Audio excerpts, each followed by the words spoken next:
I was 34 that fall, and I hadn't been back to the old hunting cabin since my dad passed. It was tucked deep into the backwoods of western Montana, way off any main road, barely even reachable by ATV. The last time I'd been there was 7 years before, back in 2018, a few months before his heart gave out. It was one of those trips where the silence feels good, not heavy, not sad. Back then, we'd just sit on the porch, him in that busted green canvas chair, sipping beer and pointing out deer trails, even when there were none. After he died, I just never felt like going back. Something about that cabin was tied to him, and being there without him made the whole idea feel wrong. But then this past October, I got this itch. Maybe it was because life had been weighing heavy lately.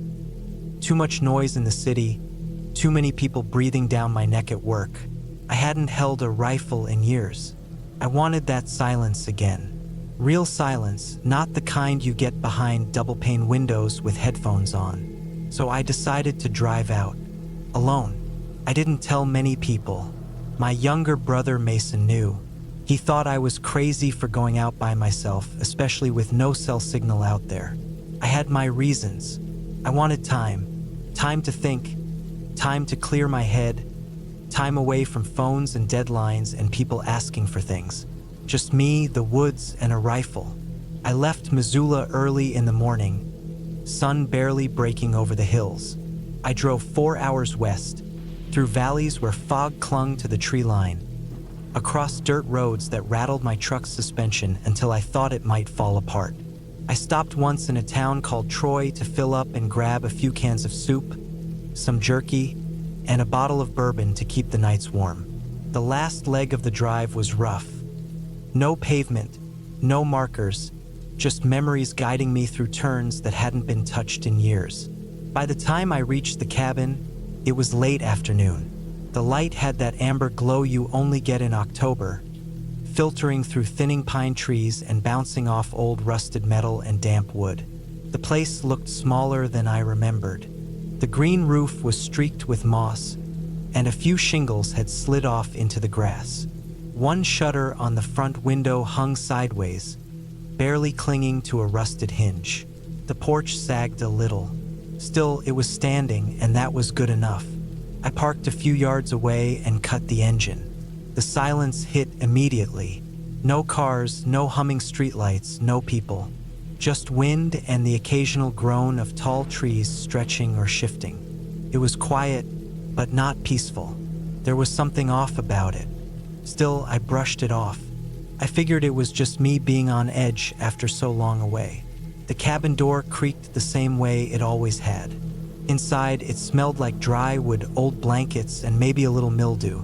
I spent the first hour airing it out, clearing out a few dead mice and setting my things up.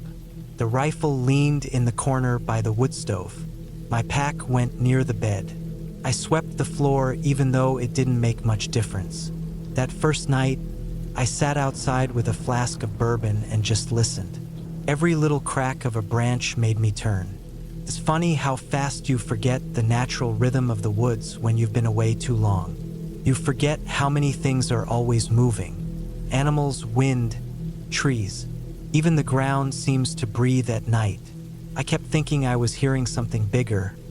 Footsteps maybe, but it always ended in nothing. Just my nerves. Still, I went to bed early. I locked the door, even though nobody's supposed to be out here. The next day, I got up just after dawn.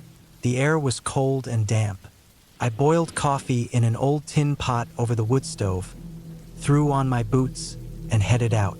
I didn't go far the first morning, just scouted some of the trails near the cabin, trying to see if any game had passed through recently. The forest had changed since I was last there. Some of the familiar markers were gone. An old fallen tree that used to point toward a stream had completely rotted into the ground. A stretch of hillside we used to call the dip had eroded into something almost unrecognizable. Still, I followed the signs. There were tracks, mostly elk and deer, some older bear prints too, but nothing fresh. I wasn't in a hurry to shoot anything. I just liked walking. Being out there made me feel like I was part of something again. not like in the city, where everything feels like it's pushing you out. I spent most of that day hiking. I saw a few deer through the trees, but they were far off and downhill, and I didn't feel like chasing. I marked some paths with red tape, tied low on branches, just to find my way back easily. That night was colder. I started a small fire in the pit out back, sat with my boots off, wrapped in an old blanket from the cabin. Again, the silence wasn't quite right. At one point, I thought I saw someone standing far off through the trees. Just a shape. Didn't move. When I stood up, it was gone. Maybe it had never been there. I'd had a few drinks. I went inside early. Third day, I hiked farther. Took a trail that cut behind a rocky ridge my dad used to call Devil's Jaw. I remembered a small clearing on the far side that sometimes had good game. I made it there by noon, but something strange stopped me. There was a tree pine maybe 50 feet tall with deep gashes in the bark, about 6 feet up. Clean, wide claw marks, but not fresh. Maybe a year old, maybe less. I'd seen bear marks before, but these were strange. Not wide like a grizzly, more narrow, vertical, precise. I don't know how to explain it exactly, but they didn't look natural. Not random, not like something scratching out of instinct. It looked deliberate, like something marking territory. I felt watched then. The whole clearing went silent. Even birds. I turned slow, trying to listen for something moving. Nothing, just the wind. I stayed 10 more minutes, then left. That night, I dreamed I was standing in the clearing again, but it was darker. No sky, no wind, no sound. I wasn't alone. I didn't see anyone, but I knew something was behind me. I couldn't move. I woke up sweating, heart hammering. It was 3:17 a.m. Next morning, I was sore and tired. I stayed close to the cabin, cleaned my rifle, did a sweep of the area just to check for tracks or signs of animals or people, even though nobody was supposed to be there. I found something near the back of the property line. 3 broken branches, snapped clean and stacked on top of one another like a pyramid. Maybe some kid left it years ago. Maybe not. It didn't look weathered. I didn't sleep well that night either. Kept waking up to sounds. Rustling near the windows, a thud once against the wall. I checked outside twice with my flashlight. Nothing. No prints. No animals. The wind wasn't strong enough to knock anything loose. I told myself I'd leave the next day. Just cut it short. Head home. But I didn't. I woke up early and told myself I'd just do one more long hike. Just to prove I wasn't spooked. Just to finish what I came for. I packed light. Rifle, canteen, jerky. I left around 8 a.m. I headed toward Devil's Jaw again, but I took a longer route around the West Ridge. Less steep, more cover. It was quiet all morning. I made it to a high point where you could see the trees roll out like green waves. I stopped to rest and eat. That's when I noticed movement down in the trees. Not fast, slow, purposeful. I looked through the scope. It was a man. At least I thought it was. Wearing dark clothes. No gear. No rifle. Just walking slowly. Not hunting. Not lost either. He looked like he was following something. I kept watching until he disappeared into the thicker woods. I felt this wave of heat in my chest. I wasn't alone. And whoever that was, they didn't want to be seen. I cut the hike short and made my way back to the cabin. But I didn't go inside. I walked past it, circled around, just in case anyone had followed me. The woods were still, but I couldn't shake the feeling. I waited until dark, then slipped inside and locked the door tight. That night, I didn't sleep. I sat in the chair with the rifle across my lap, watching the front window. Around 2 a.m., I heard crunching slow, heavy footsteps in the dead leaves. They stopped just outside the cabin. I didn't breathe. I didn't move. A shadow passed by the window. I didn't look. I just listened. The footsteps moved around the side, then stopped. After 20 minutes, they were gone. At dawn, I packed everything. I didn't eat. I didn't clean. I just loaded the truck, locked the cabin, and left. I didn't stop driving until I reached the highway. When I finally got signal, I sent Mason a message. Back safe. Don't go to the cabin. Not alone. I never told anyone what I saw. I still don't know if it was a man, or someone living off-grid, or someone waiting for something. But it wasn't right. Something about how he moved. How quiet the woods became every time I thought I wasn't alone. I sold the land 6 months later. Cheap. Didn't even tell the buyer about the cabin. I didn't want to know what they found. I haven't been back to Montana since. I don't plan to.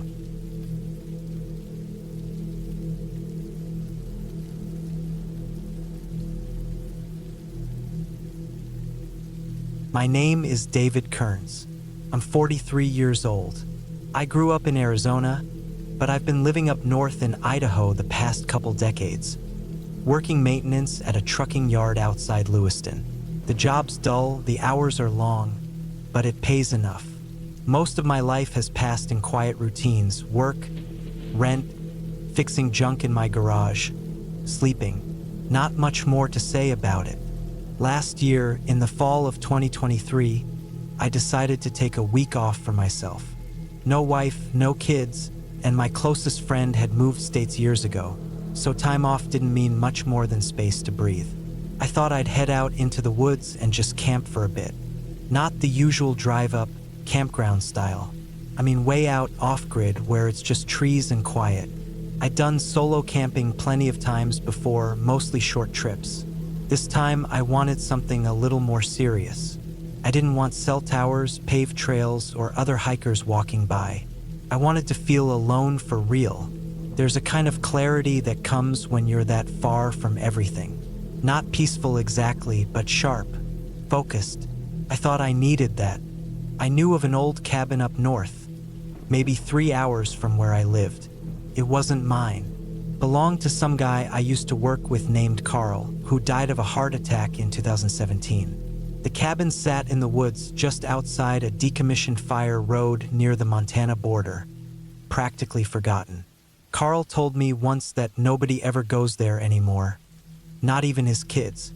I figured after 6 years, there was no harm in me hiking up and staying a few nights. The place had no power, no plumbing, and was likely falling apart. But I didn't care. I wanted isolation. I brought a small camping stove, sleeping bag, some backup tarps, and basic supplies. I left on a Tuesday morning before the sun came up. It was mid-October, cold, and the road leading up there was already soft with rotting leaves and mud. After I got as far as I could in my truck, I hiked the rest. Took maybe an hour and a half through the trees before I spotted it. The cabin was still standing, barely. It sat half-sunken into a low clearing with yellow grass and patches of moss overtaking the porch. The door was crooked on the hinges, and most of the windows were cracked or covered in grime. The wood was faded gray and buckled in some places. Still, it was shelter. Inside, it smelled like wet bark and old dust. A dead mouse in the corner. Spider webs in the rafters. But it was quiet and still. The silence was so deep it almost buzzed. I swept out a corner, set up my mat and sleeping bag, and started boiling water for coffee on my little stove. I spent the first night reading a paperback I brought and just listening. You get used to silence when you're out there. Even then, you can hear small sounds. Wind catching the side of the cabin, something scurrying across the roof, distant tree limbs creaking. Took a few hours, but I relaxed. The next morning, I hiked a few miles out and came back in the afternoon. Just walking trails I made myself, no phone, no GPS. I brought my compass and a basic map, but I didn't really need either. That part of the forest is mostly rolling terrain, nothing too steep. On my way back, I saw some deer tracks and a partial print from what might have been a bear. It looked old. By that second night, I was comfortable. I boiled some rice, wrote a few pages in a notebook, and then crawled into my sleeping bag before it got too cold.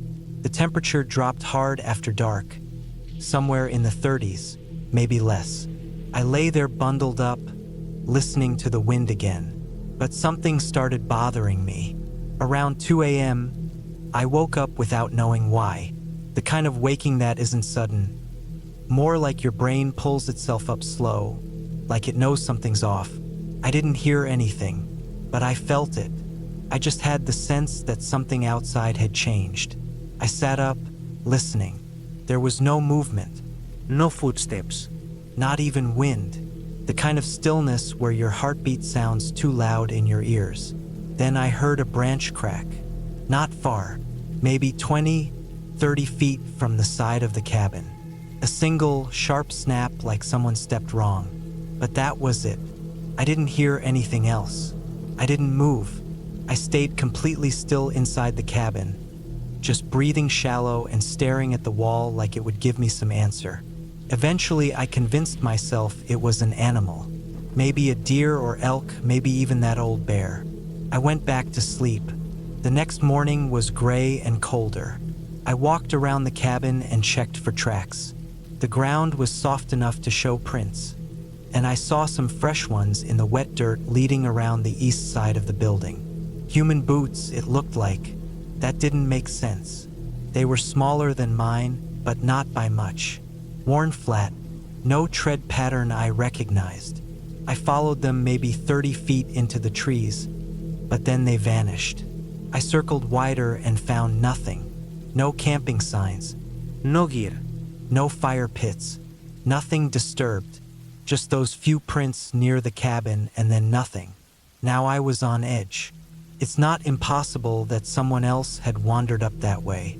Hunters go off trail sometimes and people get lost, but the direction they came from led deeper into nowhere. There were no main roads for miles that way, just forest and rock. Still, I stayed. I told myself maybe someone passed through, maybe days earlier, and I just hadn't noticed. I spent the day closer to the cabin and kept the axe nearby. That night, I set up some empty cans on string across the back opening where the old window had rotted out. If something walked past, I'd hear it. Nothing happened. The fourth day started the same. Cold, quiet. I boiled some coffee and stood outside for a while, just watching the trees. That was when I saw it. Not clearly, not enough to describe it, but I saw movement. There was a figure maybe 60 yards out, just behind a line of thin pines. I spotted it in the corner of my eye. When I turned, it had already moved. I saw the shadow of a person slipping behind the trees, tall and fast. The movement was wrong.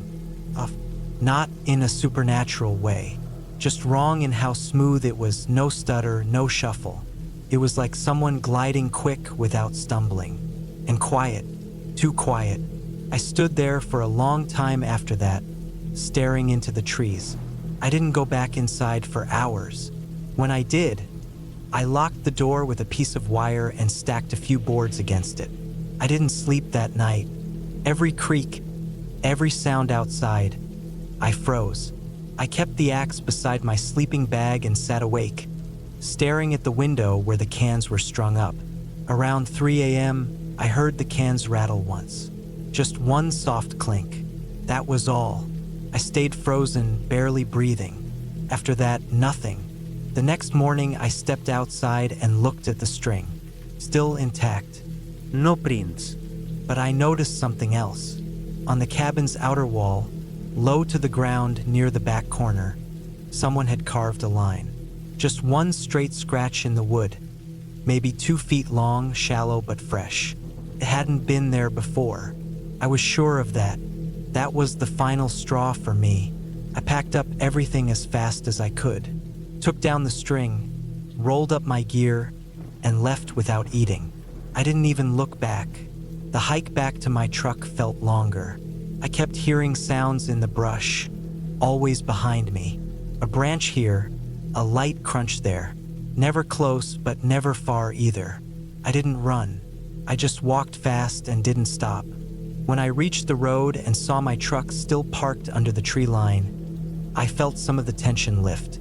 I climbed in, locked the doors, and sat for a minute just breathing. Then I drove, and I didn't stop until I was halfway to Coeur d'Alene. I never told anyone, not because I was scared they wouldn't believe me, but because I didn't know what I would even say.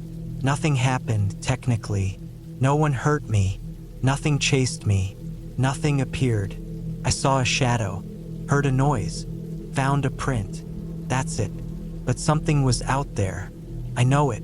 Weeks later, I read something online about skinwalkers, native legends, not just supernatural stories, but also something else, people who live in the wild, off-grid, wearing animal hides, stalking campers. Sometimes they follow, sometimes they watch, sometimes they mimic things, sounds, voices, movement.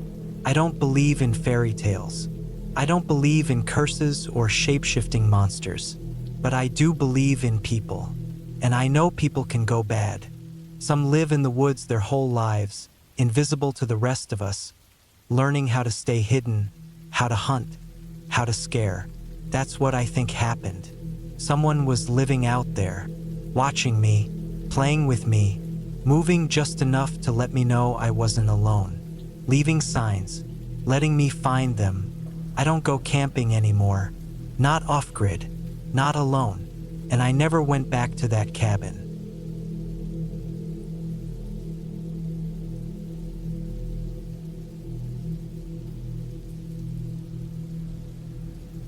Back in 2017, I was 28 and going through a rough patch. I had quit my job in Nashville after burning out and was spending most days cooped up in my apartment doing nothing meaningful. My cousin Eric, who ran a small business selling used farm equipment in rural Tennessee, suggested I take a break and stay at his late father's cabin for a while. It was tucked deep in the hills, near a large field that hadn't been farmed in years. He said I could clear my head there. No traffic, no noise, no internet. I didn't have much to lose. I packed my truck with basic gear, sleeping bag, canned food, a cooler with ice, flashlights, a box of tools, and a .22 rifle I used at the range sometimes. I wasn't expecting trouble, but the cabin was pretty isolated. It was early October. The leaves had started turning brown and red, and the days were getting shorter. I drove out of the city for 3.5 hours, passing small towns that barely had names, until I reached a gravel road with no signposts. Eric had drawn a rough map on a napkin. I followed it. The gravel road twisted through the woods, then opened into a large clearing where the land dropped into a valley. The cabin sat at the bottom, partially hidden by trees. It was a single-story structure with a tin roof and faded green siding, a wide porch that sagged slightly, and 2 sheds nearby, one rusting and caved in, the other mostly intact. I parked the truck beside the cabin, got out, and just stood there for a minute. It was quiet, no birds chirping, no wind rustling through the trees, just the stillness of the woods pressing in from every direction. I grabbed my gear and stepped inside. The front door creaked but didn't stick. The air inside smelled like dust, old wood, and dry earth. The floorboards moaned under my boots. It was dark and cool, even though the sun was still up. There was one main room with a wood-burning stove, an old recliner, and a twin bed against the far wall. A tiny kitchen sat off to the left, more of a counter with a sink and some cabinets. No fridge, no plumbing either. Eric had said I'd have to pump water from the old hand pump out back and use the outhouse tucked behind a thicket about 50 yards into the woods. I spent the first 2 hours settling in, stacking my cans on a shelf, unrolling my sleeping bag, and sweeping dust out the door with a busted broom. I ate some crackers and a can of beans, washed my spoon in a little bottled water, and sat outside on the porch. The sun was just starting to dip below the trees, painting the field in long shadows. The air felt dry and still. That night, I lit a small fire in the stove and used a lantern to read until I got too tired. I shut the door, locked the bolt, and tried to sleep. The mattress was hard and the blankets smelled like mildew, but I managed to doze off. Around 2 a.m., I woke up, There was a noise outside, a soft, irregular thump. Then silence. I held my breath and listened. Another thump, like something knocking against wood. I sat up slowly and reached for my flashlight. I didn't turn it on yet. The thumps came again, closer this time. It wasn't steady. A knock, then nothing. Then a sudden scrape like someone dragging a stick along the side of the cabin. I stayed frozen in bed for what felt like 10 minutes. I thought maybe it was a deer brushing against the wall, but the noises didn't fit. They weren't random enough. They were spaced out, almost like someone testing something. After a while, everything went silent again. I didn't sleep much after that. The next morning, I walked around the cabin slowly. There weren't any clear footprints, just crushed grass near the back window. But that could have been me from earlier. The pump worked, though it squeaked like hell and gave me rusty-tasting water. I boiled some to use for washing and made some instant coffee with bottled water instead. That day was quiet. I walked the edge of the field, explored the old collapsed shed, and found a bunch of junk. Rusted tools, part of a mower, what looked like the remains of a broken animal trap. The other sheds still had tools hanging neatly, even though most were caked with dust. The shovel leaned weirdly, bent halfway down the shaft like someone had tried to break it. That night, I didn't light the stove. I stayed quiet, reading by flashlight. I didn't want to draw attention. It felt like something or someone was watching from the tree line. Just before midnight, I heard movement again. This time, it was footsteps on the porch. I sat up fast, heart pounding, and grabbed the rifle. I didn't point it, just held it. The floor outside groaned like someone had shifted their weight. Then silence. No knock this time, no scratching. Just one slow step at a time right in front of the door.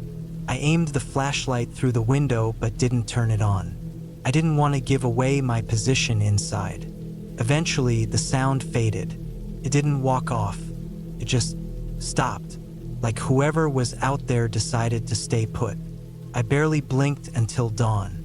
The second the sun came up, I opened the door and stepped outside, rifle in hand. Nothing was there. No footprints. No signs of movement. The dew hadn't even been disturbed. It didn't make sense. On the third day, I tried to act like it wasn't bothering me. I worked on fixing a loose board on the porch, chopped some dead branches to use for firewood, and walked a little deeper into the woods behind the cabin. That's when I noticed something strange. About 200 yards in, I found a deer carcass. It had been picked clean, bones mostly, but the spine was snapped in half like a twig, not gnawed through like a predator would do. There were no drag marks. It was just there, dropped between the trees. No signs of struggle either. No blood trail. It made my stomach twist. That night, I moved the table in front of the front door and stacked the firewood behind it. I nailed a plank across the back window. I didn't want to admit I was scared, but I kept the rifle beside me and stayed fully dressed, ready to move. Nothing happened until nearly 4 in the morning. It was quiet at first, then a knock. One knock on the back wall, then one on the side, then 3 hard knocks on the front door like someone using their fist. Then silence. My breathing was shallow. I didn't speak. I didn't move. Another knock, higher this time, then lower like someone crouched.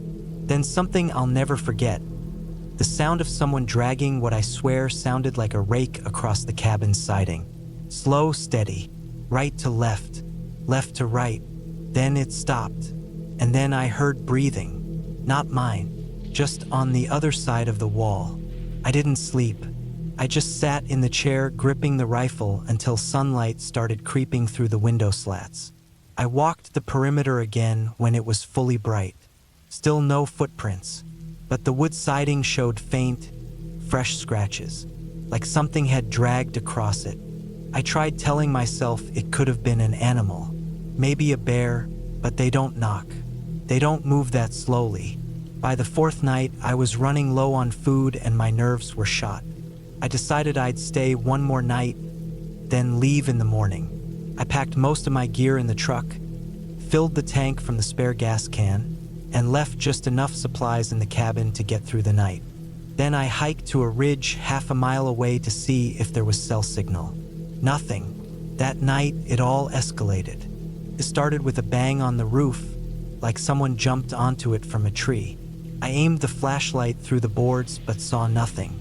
Then something scraped hard across the metal roof. I heard shifting weight, slow crawling. I didn't know if it was a man, an animal, or something worse, but it was there. I aimed the rifle at the ceiling, heart hammering. Then silence. Then the side window shattered. Glass rained in across the floor. I dove down and crawled to the kitchen, breathing through my teeth. I stayed there until morning, not daring to peek out. When the sun finally came up, I bolted. I grabbed my last bag, tossed it in the truck bed, and sped up the hill. I didn't look back. I didn't stop until I was back on the main road. When I told Eric about it later, he didn't believe me. He said I probably spooked myself, or maybe some local kids messed with me.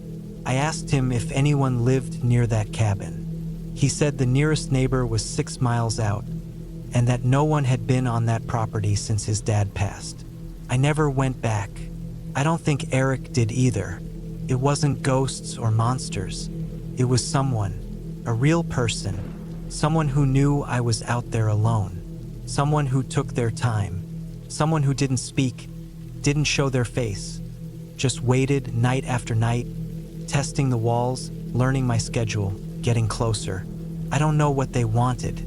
Maybe they were just trying to scare me, or maybe they were waiting for the right night to break in. But I left before they could, and I haven't stepped foot in a remote cabin since.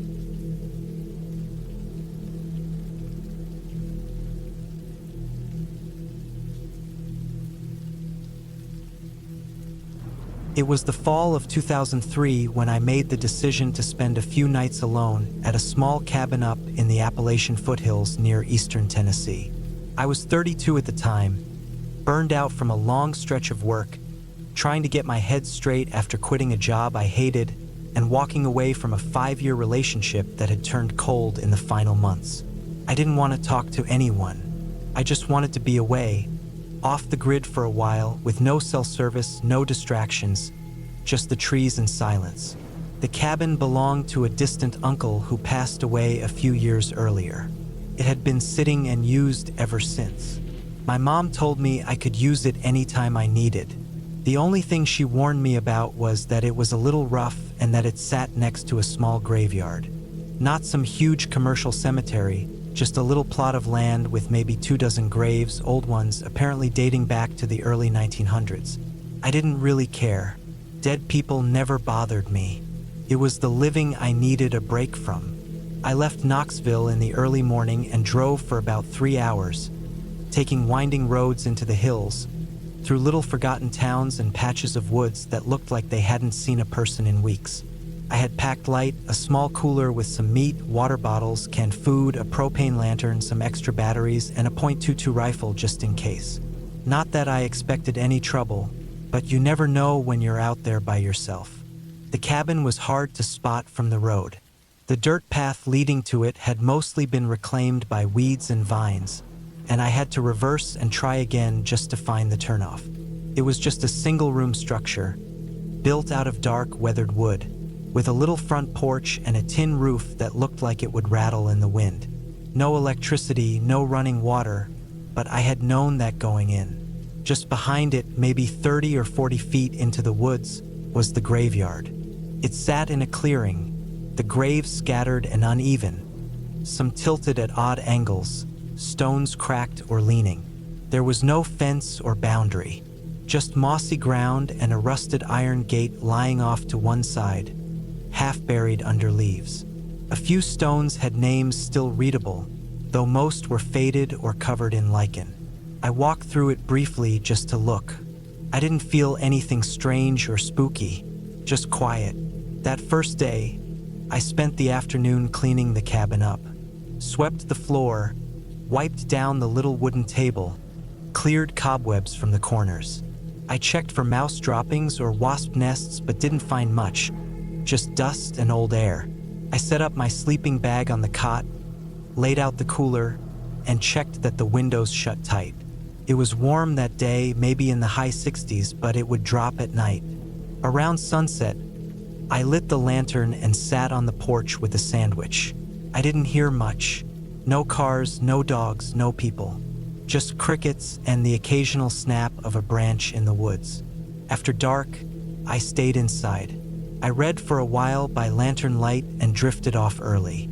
The next morning, I went for a walk in the woods behind the graveyard. I didn't get far. The woods there were dense, with thick underbrush and fallen branches. After maybe 15 minutes, I came to an old hunting stand that had collapsed into the trees. Looked like it hadn't been touched in years. Nearby, I found some old beer cans half buried in the dirt and a broken pocket knife blade. I turned back. That night was colder, and the wind had picked up. The tin roof made that hollow clatter I expected. I laid in the cot, bundled in my sleeping bag, just listening. I started to hear this odd creaking sound outside. At first I thought it was a tree swaying or an old board shifting, but it came and went in this weird way, almost like footsteps on dry wood. It wasn't constant, just now and then. I got up, looked out the window, but didn't see anything. The woods were black beyond the lantern light. The next morning, I found something odd. Right at the edge of the clearing, between the cabin and the graveyard, I noticed a patch of fresh dirt. It wasn't a big spot, maybe the size of a shoebox, but it was turned over like something had been dug up or buried there recently. The rest of the graveyard had that settled look. Sunken plots, moss, broken roots.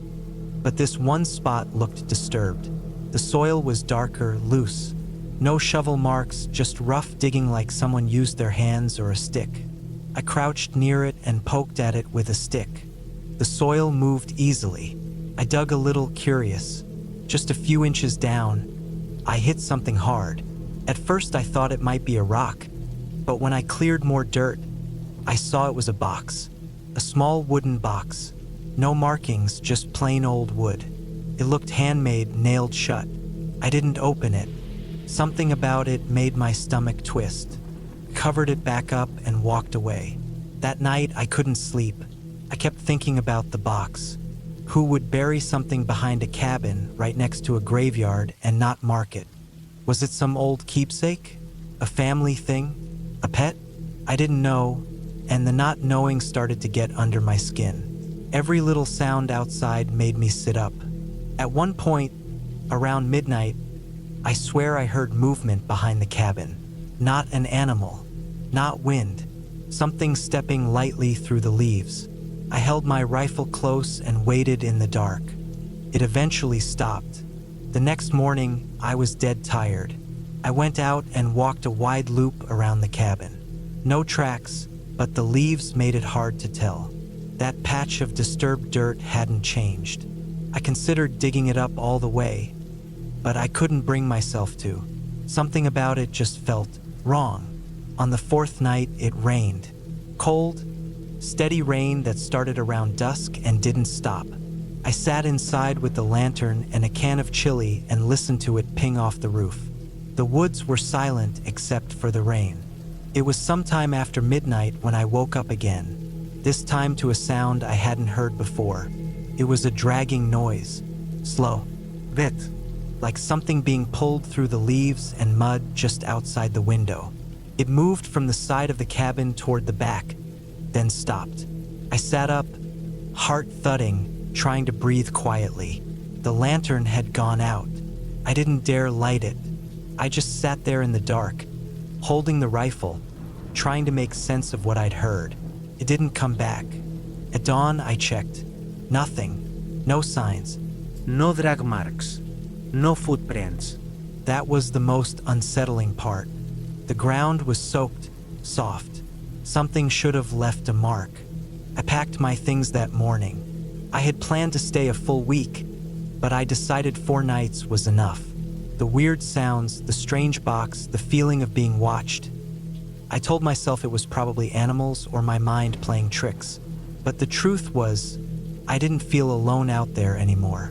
Before I left, I went back to that patch of dirt one last time. I dug it up completely this time, even though I didn't want to. The box was still there. I pried it open using the blade of my multi-tool. Inside was a plastic bag wrapped in fabric. Inside that was a bundle of photos. Black and white, faded, probably taken in the 50s or 60s. They showed the cabin. The same one. Same porch. Same trees. But in the photos, there were people. A man standing near the porch, holding a shovel. A woman sitting on the steps. A child. All of them with blurred faces, not because the photos were bad, but because someone had scratched them out. Every single face in every photo had been scratched through, gouged deep with something sharp. In the bottom of the box, under the photos, was a single sheet of yellow paper, folded and brittle. There were only 3 words written on it, in shaky pencil: "Don't stay here, that's all." I burned the box, photos and all, right there in the fire pit by the cabin. I watched the flames for a long time, until nothing was left but ash and that blackened paper curling into smoke. Then I left. I didn't tell my mom about it. Didn't tell anyone. I just said I had a nice quiet time and that I might go back one day.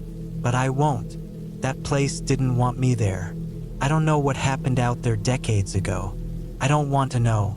Some things are better left buried. I've stayed in a lot of places since then. Hiked alone in deep forest, camped in empty deserts, driven across the country more than once, but I've never felt watched the way I felt in that cabin. I still see that scratched out child's face sometimes, right before I fall asleep.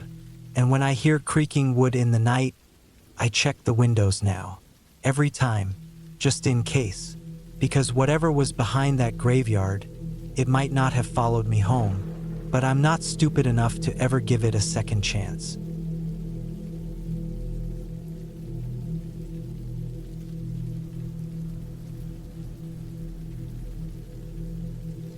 My name's Daniel Ferris.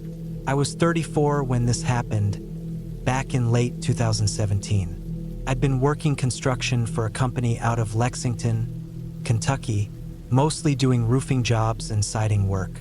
Steady work, decent pay, nothing fancy. But one morning in September, my boss handed me a layoff slip, said they were cutting back due to budget problems.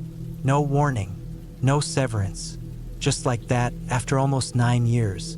It hit hard. I wasn't married, no kids, but I had bills, rent, a pickup that drank gas like a dying whale, and not much savings to lean on. I didn't know what to do at first.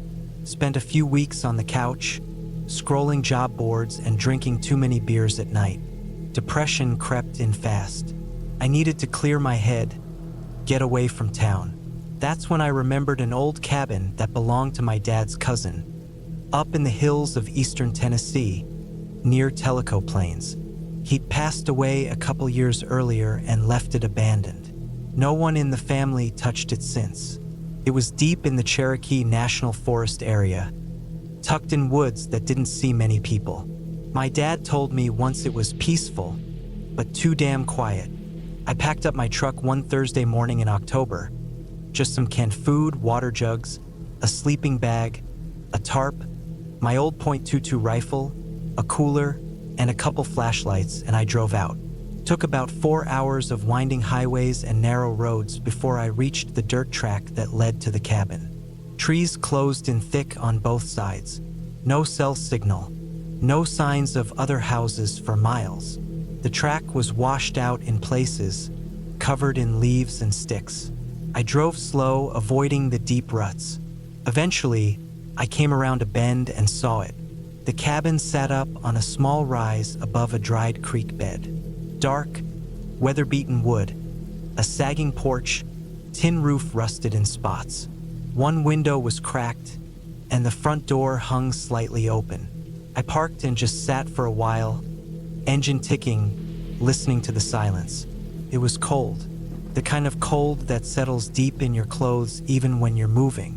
I pulled on a flannel and stepped out, boots crunching leaves. The cabin didn't look like much, but it was still standing. I walked up and pushed the door open fully, creaked loud. Inside smelled like old wood, dust, and the faint trace of mice. There was one main room with a small kitchen area, a metal-framed bed, and a wood stove near the wall. No power, no plumbing, just a hand pump well out back and an outhouse tucked into the trees. I spent the first few hours sweeping out cobwebs, checking the place for animals, and making sure it wasn't falling apart. A squirrel had chewed into the corner of the roof near the back, but otherwise it was dry and solid. I started a fire in the stove with some kindling I brought, cracked open a can of beans, and tried to enjoy the silence. That night, I laid in the old bed under 2 wool blankets, staring up at the beams. No traffic noise, no TV, just the wind and creaks from the old boards.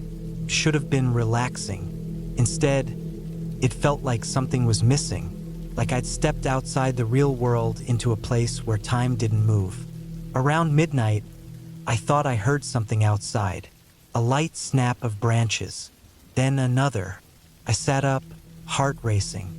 Nothing too unusual, probably just a deer or a raccoon. Still, I grabbed my flashlight and stepped out onto the porch. The trees looked different at night, shadows everywhere. I swept the light around but didn't see anything, just dark woods and fog rolling low near the creek bed. I told myself not to be stupid, went back inside, locked the door with an old latch, and went to sleep. The next morning was colder. Breath showed white in the air.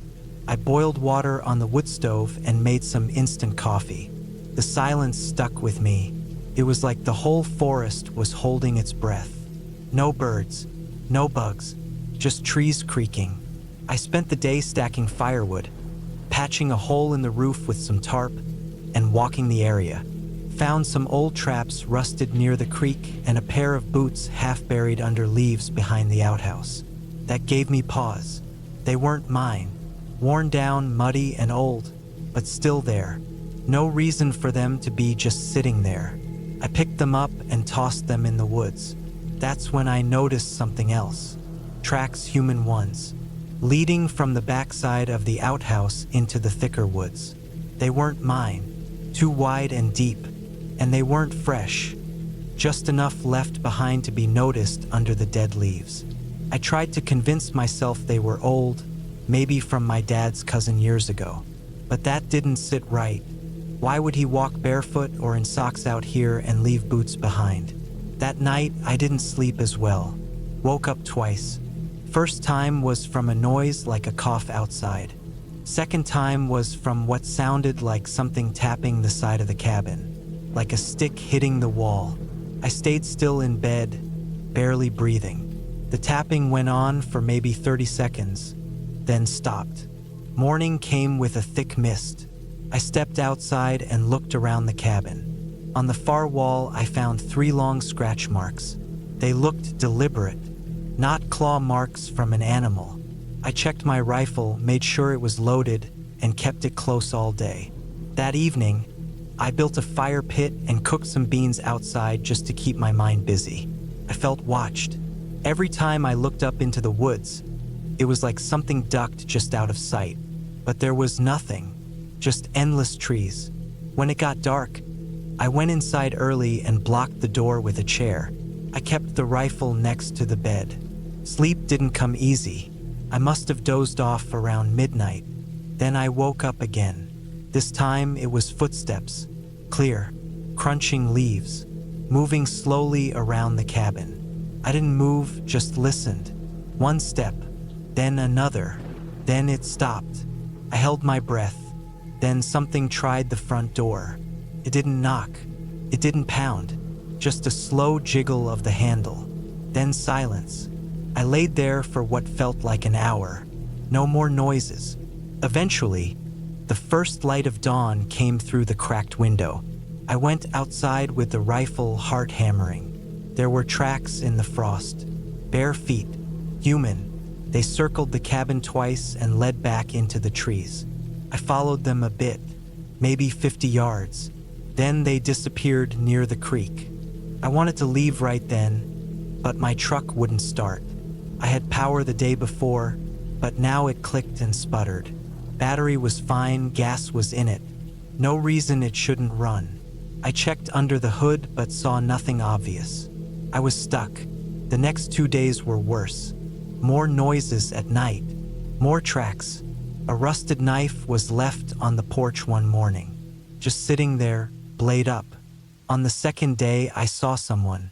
It was late afternoon. I was gathering wood when I spotted a man maybe 100 yards off, half hidden behind a tree. He was tall, shirtless, filthy, with something smeared across his chest, just staring.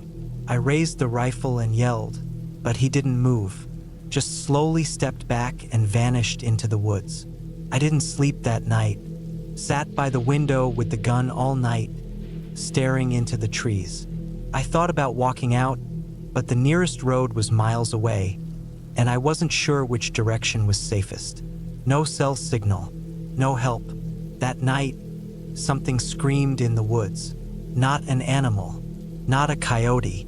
It was human, loud and sharp. Then it was answered by another scream farther off. I didn't leave the cabin until daylight. On the 5th day, I packed up everything I could carry: rifle, flashlight, backpack, water, and set off down the dirt trail by foot. I walked fast, head constantly turning.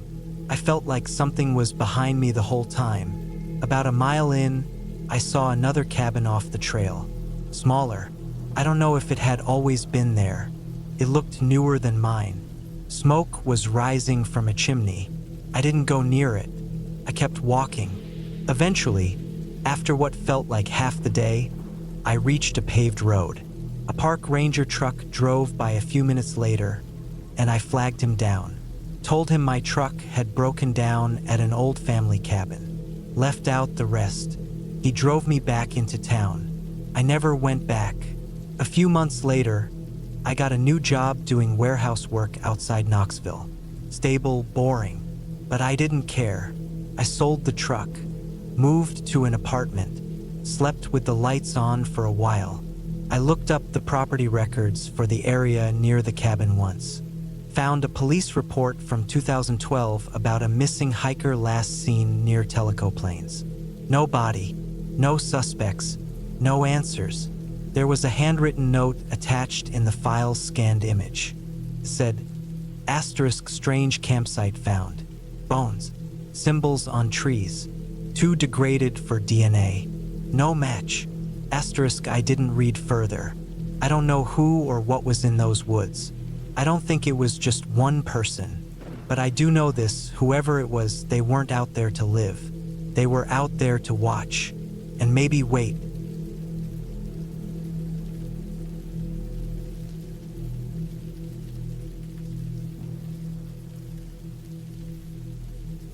It was 2012 when I took the job as a seasonal park ranger in the northern part of Wyoming, not far from the Montana border.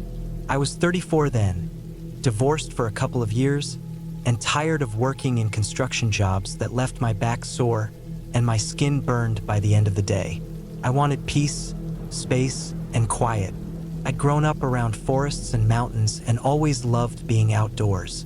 So when the opportunity came to work for the Park Service, I took it, even if the pay wasn't much. The area I was assigned to patrol was called Dunridge Backcountry. Rough terrain, not too many marked trails, and barely any tourists came out that far. That's what I liked most about it. It was mostly untouched, pure forestlands spread out across valleys and steep ridges with icy rivers snaking through the hills. There were 2 main ranger cabins in the area, one closer to the main road and one way out on the western edge of the park boundary, about 11 miles into the woods, known simply as West Post. That was the one I was stationed at. West Post was nothing fancy, just a single-room wooden cabin, half buried by thick pine trees, with a wood stove, a cot, a desk, and an old 2-way radio. No plumbing. No heating other than firewood. and barely any reception on my phone unless I hiked a mile uphill behind it. I was supposed to spend 10-day shifts out there, then come back to the main station to resupply and rotate out with another ranger. But the other guy who was scheduled to cover the rotation twisted his ankle the week before, so I volunteered to stay a few more days. I liked the cabin, felt like stepping away from the world. For the first few days, everything was normal. My job was to patrol the area, record weather logs, check on wildlife cameras, and make notes of anything unusual: fallen trees, signs of poachers, any injured animals, or missing persons reports. I hiked about 8 or 9 miles a day, checking mapped points and returning before dusk. The woods were quiet, sometimes too quiet. The only company I had were the occasional elk, moose, or squirrel rustling through the brush. But things started to feel off around the 6th night. That night it rained hard. I remember sitting inside the cabin, a small fire going, listening to the wind scrape against the roof. I was writing in my logbook when I heard what I thought was a branch snapping outside. That wasn't unusual. Wind knocks things down all the time. But something about it made me pause. It wasn't just a branch snapping. It sounded heavier, like someone had stepped on a log. I stood up and went to the window, but it was dark and foggy, and the rain made visibility even worse. I waited a while, then shrugged it off. Maybe a deer. But the next morning, I found boot prints about 20 feet from the cabin, right near the woodpile. I crouched down and stared at them for a while. They were human, deep impressions, fresh. The tread looked like standard hiking boots, maybe size 10. They didn't match mine, and nobody else was supposed to be out there. No visitors, no hikers, no patrols, and no campers that far west. Not without notifying the station first. I followed the tracks for about 100 yards before they veered off into a rocky slope where the mud turned to dry pine needles, and I lost the trail. I didn't think too much of it at first. People sometimes wandered in by mistake, especially if they thought they were still inside public land. I made a note in my log and reported it over the radio, but there was no reply, just static. That afternoon I went about my routine, though I kept checking over my shoulder. I didn't carry a gun. Rangers aren't usually armed unless there's been bear trouble, and there hadn't been any reported in that region all season. I had bear spray and a utility knife, but that was it. I also started keeping my axe closer to the door. That night, I locked the cabin up tight. I wedged the chair under the doorknob. Not because I thought it would help much, but it gave me a little peace of mind. I barely slept. Every little sound outside had me wide awake. By morning, I hadn't heard anything unusual, and I told myself maybe I overreacted.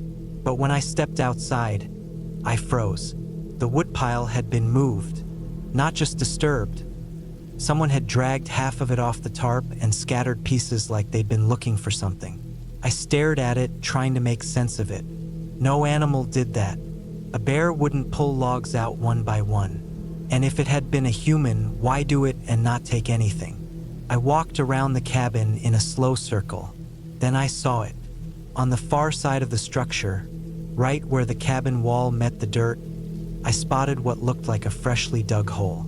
A narrow little trench about a foot long, maybe 6 inches deep, right up against the logs. Almost like someone had been trying to dig under the cabin. It didn't make any sense. There was nothing under there, just rock and roots and frozen soil.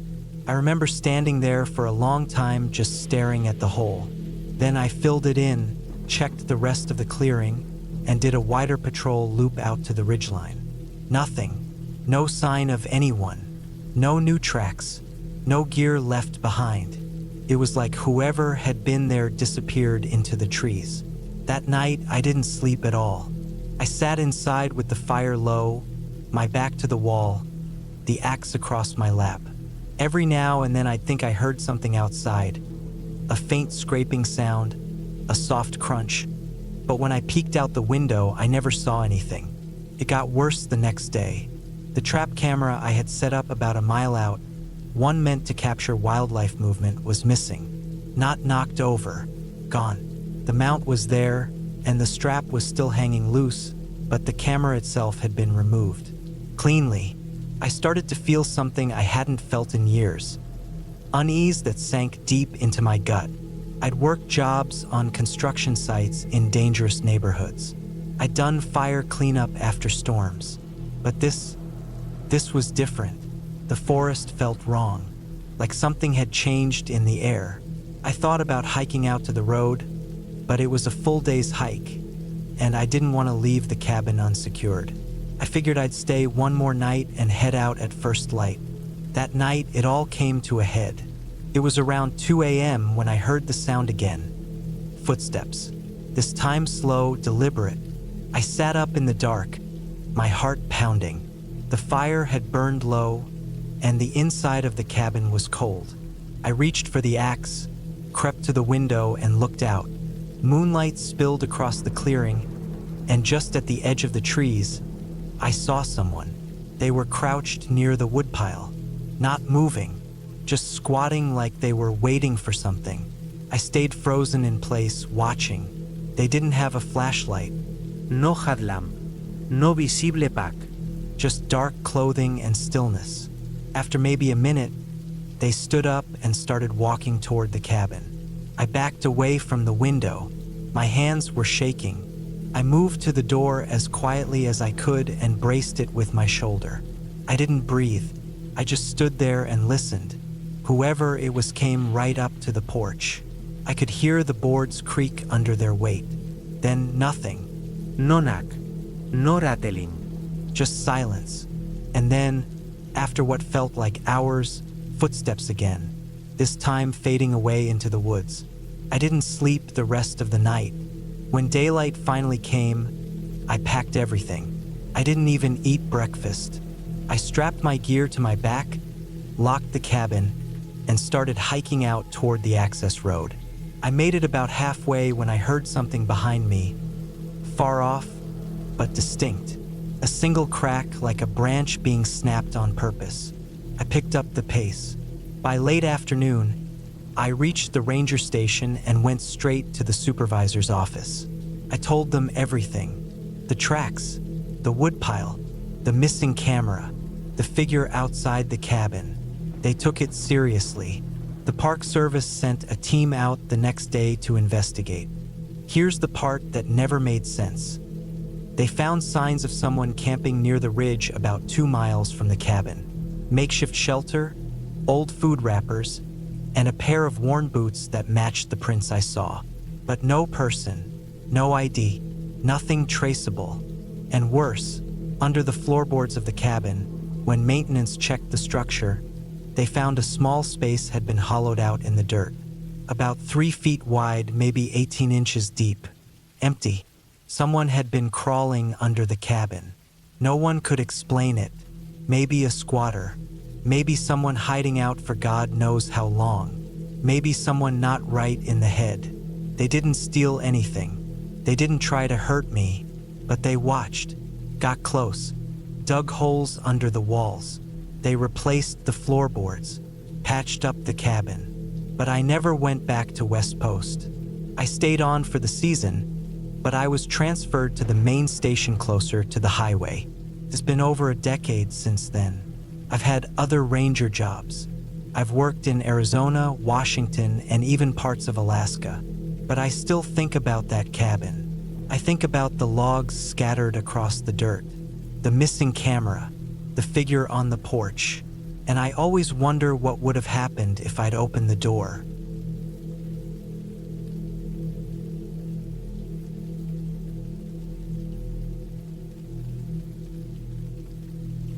It was the fall of 2022 when I decided to isolate myself in a small rental cabin deep in the Colorado Rockies to finish a freelance design project. I was 33 at the time, living in Denver, and I needed to escape the noise and distractions of the city. My plan was simple: spend 2 weeks completely off-grid with no cell reception, no social media, no emails, just me, my laptop, a backup generator, and the woods. I'd stocked up on food, brought along a few printed trail maps and packed enough supplies to last me through any minor emergencies. The cabin was a little over 90 miles from the nearest gas station, surrounded by nothing but trees, dirt roads, and sharp mountain air. The cabin itself sat on a slope that overlooked a narrow creek about 200 feet down. It was one of those old timber frame structures with walls that felt like they had soaked in decades of wood smoke. The furniture was plain, mostly handmade, with mismatched chairs and an old iron stove that still worked surprisingly well. There were 2 rooms, a small bedroom with a springy cot and a main area that doubled as a kitchen and workspace.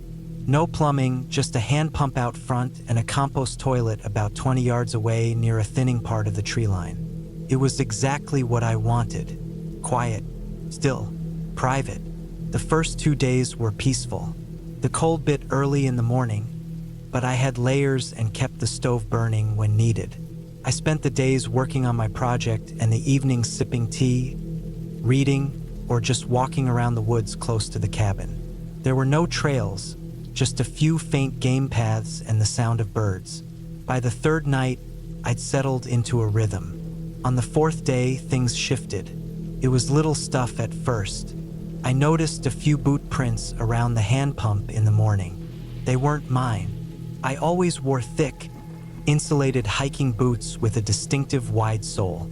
These were narrower, with a pointed heel and deeper tread. Could have been old prints, I told myself. Maybe a hunter from earlier in the season, even though I hadn't heard a single shot or seen any sign of activity. That night, I had trouble sleeping. I kept thinking I was hearing things outside, branches crunching lightly, like someone was walking nearby but trying not to make noise.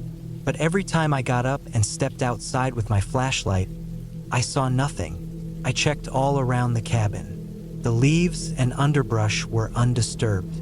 By the 6th day, I felt off, paranoid. I had started locking the front door even when I was inside. The door had a simple deadbolt, and while it wasn't much, it gave me some peace. Still, I started noticing more things. Once, I found the compost toilet lid cracked open when I hadn't used it since the previous night. Another time, I came back from a short walk to find the firewood stack behind the cabin disturbed. Some logs shifted as if someone had stepped on or over them. I tried to rationalize everything. Maybe animals. Maybe I was just on edge from being alone too long. But then on the 8th night, things got worse. I woke up to a sound just past midnight. It wasn't an animal. It was deliberate. A soft, slow scraping. At first, I thought it was the wind rubbing a tree branch along the outside wall. But when I listened more closely, it sounded like someone was dragging something sharp against the back corner of the cabin, near where the firewood pile was. Long and slow, back and forth, back and forth. I sat up in bed, completely still. I didn't turn on my flashlight. I didn't want whoever or whatever it was to know I was awake. My ears strained. The sound lasted for a few more seconds, then stopped. After that, nothing. No footsteps, no rustling. Silence. I didn't sleep for the rest of the night. The next morning, I walked around the back of the cabin. I half expected to see nothing, but I found fresh scratch marks low on the wall, almost at knee height. They weren't deep, but they were there. Thin lines that cut across the wood in a pattern that couldn't have been natural.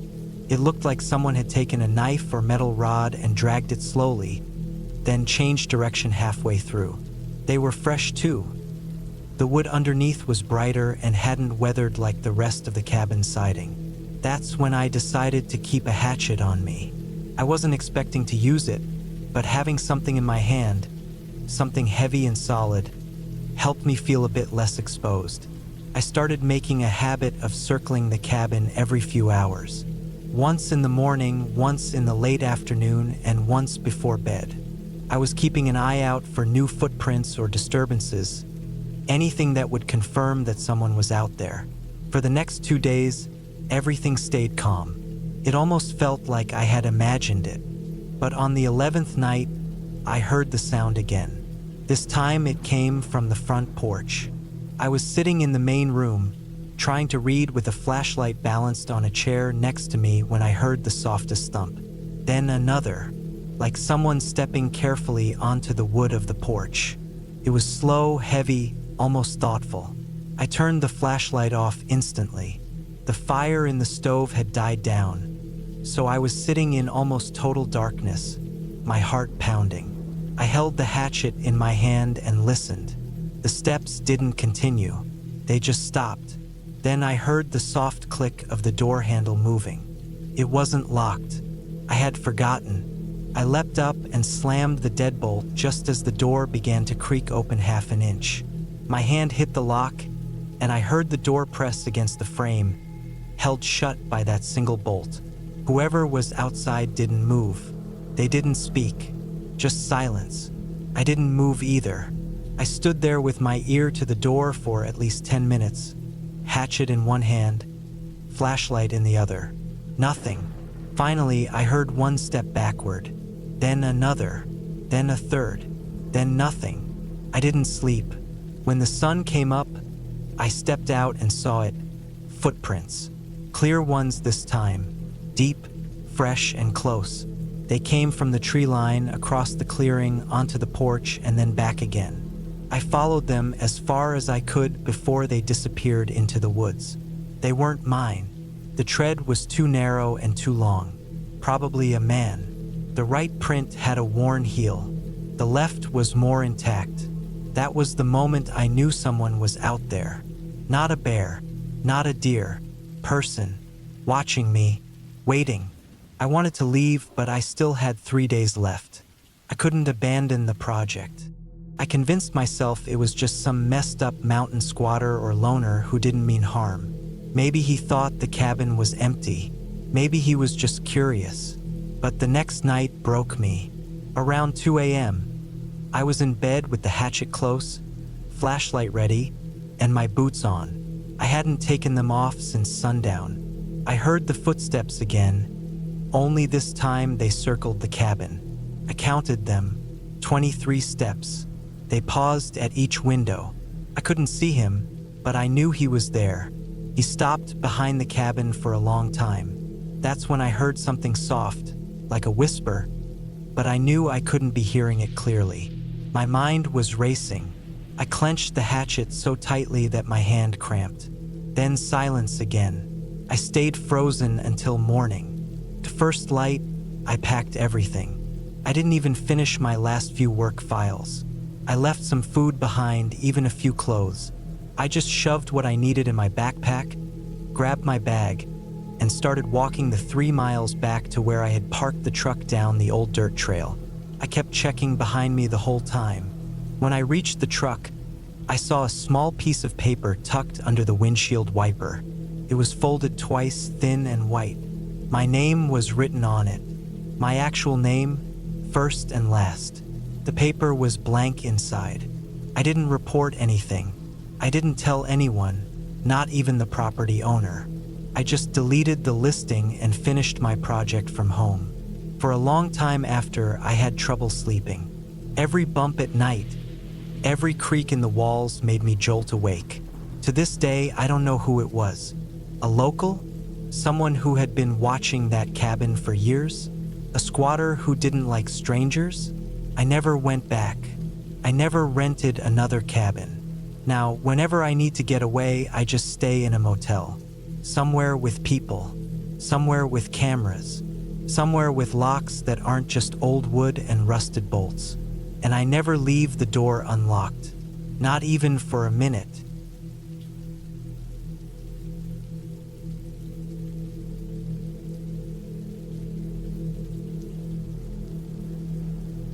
I'm not sure why I'm writing this.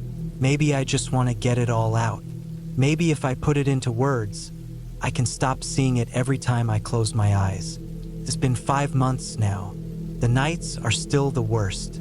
Sometimes I think I hear scratching at the back of the house, but that's just my brain playing tricks. At least I hope it is. Back in late October 2022, I took a trip with my dog, Keegan. He's a black lab mix, about 80 pounds, full of energy, and doesn't have a mean bone in his body. At the time, I had just turned 35 and was taking a break from work. I'd been helping my friend finish up some renovations on his cabin up in northern Minnesota, and when we were done, he let me stay there for a few days. Said it'd be good for my head. I had just gotten divorced 3 months before and needed the silence.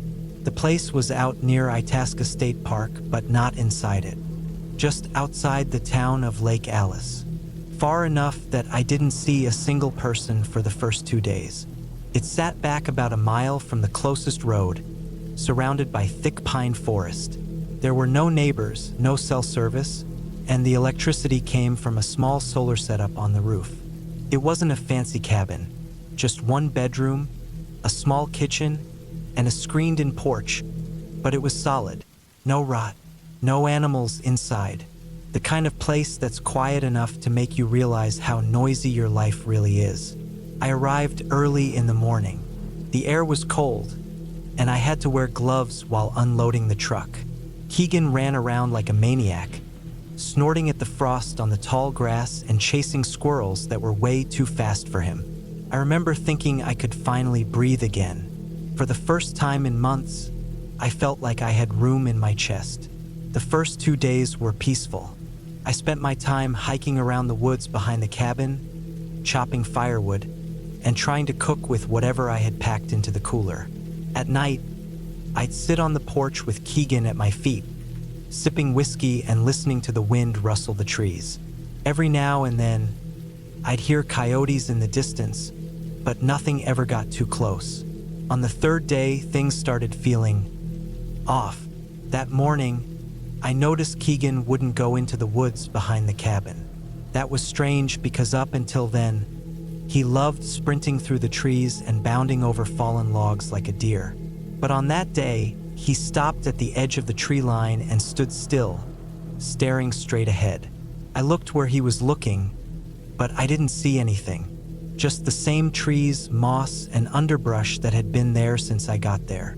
I called him a few times, and he just looked back at me, tail down, ears flat. Eventually, he came back to the porch and curled up by the door, like he'd just given up on the day. I figured maybe he'd stepped on something sharp or smelled a bear or something, so I let him rest and didn't think too much about it. Later that afternoon, I took a walk down the gravel path leading to the old service road. It was about a mile downhill, then another 3 before you hit a paved route that led back toward town. The plan was to stretch my legs a bit and see if I could get a bar or 2 of reception to check in with my brother. I left Keegan behind since he still seemed spooked and lazy. Before I left, I gave him food and fresh water and made sure the doors were locked up just in case. About halfway down the road, I got a weird feeling. It wasn't anything big, just that creeping sensation like you're being watched. I kept walking, but I noticed my ears were tuned to everything. Twigs snapping, birds going quiet, the wind changing direction. I chalked it up to being alone in unfamiliar woods. Happens to everyone. When I got to the spot where reception usually kicked in, I pulled out my phone. A single bar flickered in and out. I stood there like an idiot, holding my phone up in the air like a TV antenna, but I couldn't get it to hold a signal long enough to send a message. So I gave up and started heading back. That's when I saw something. It was up the ridge to my left, standing behind a thick set of pines. I only saw it for a second, maybe less, but it was enough. Person, I thought. Definitely a human shape.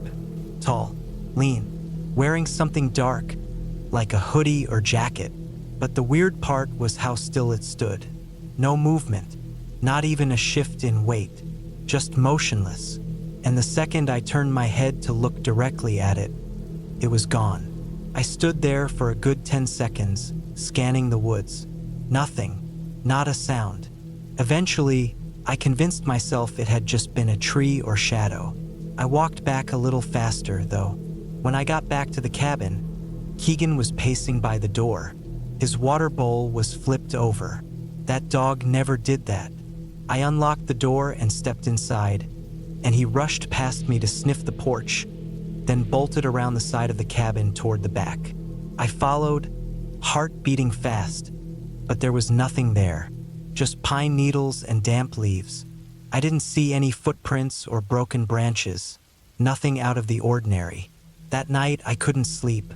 Every little creak in the cabin set me on edge. Keegan lay beside the bed, but he didn't sleep either. His ears kept twitching, and every so often he'd get up and walk over to the window, sniffing at the corners.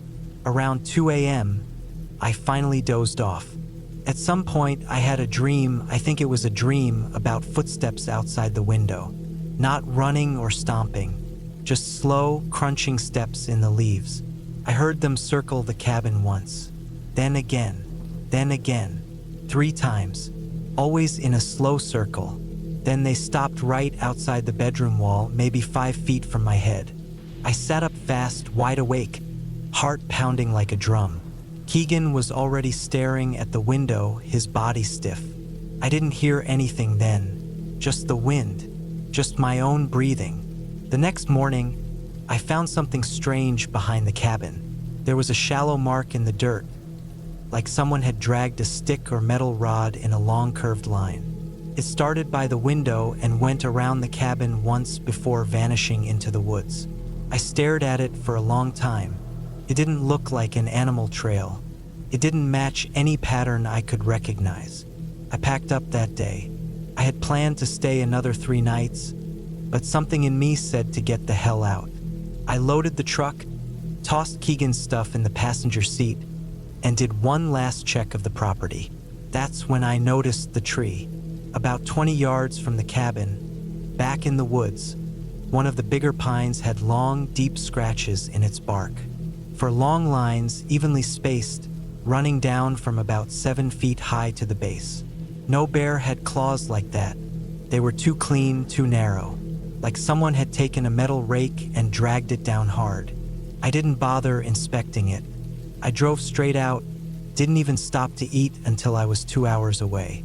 Now, I don't have some dramatic ending for this story. Nothing jumped out at me. Nothing chased me. No bloody footprints or ghostly screams in the night. But something was out there. I don't know what it was. Could have been some nutcase living off-grid. Could have been a poacher. Could have been worse. But something watched me, circled the cabin, and left marks behind that I can't explain. Keegan hasn't been the same since. He still barks at the back fence sometimes. Still wakes up in the middle of the night and stares out the window. As for me, I haven't been back to that part of Minnesota, and I don't think I ever will. I still like the woods, still go hiking, but I always bring Keegan, and I never stay overnight. Not anymore. I learned something out there. Not everything hides with teeth. Some things just watch, and sometimes that's worse.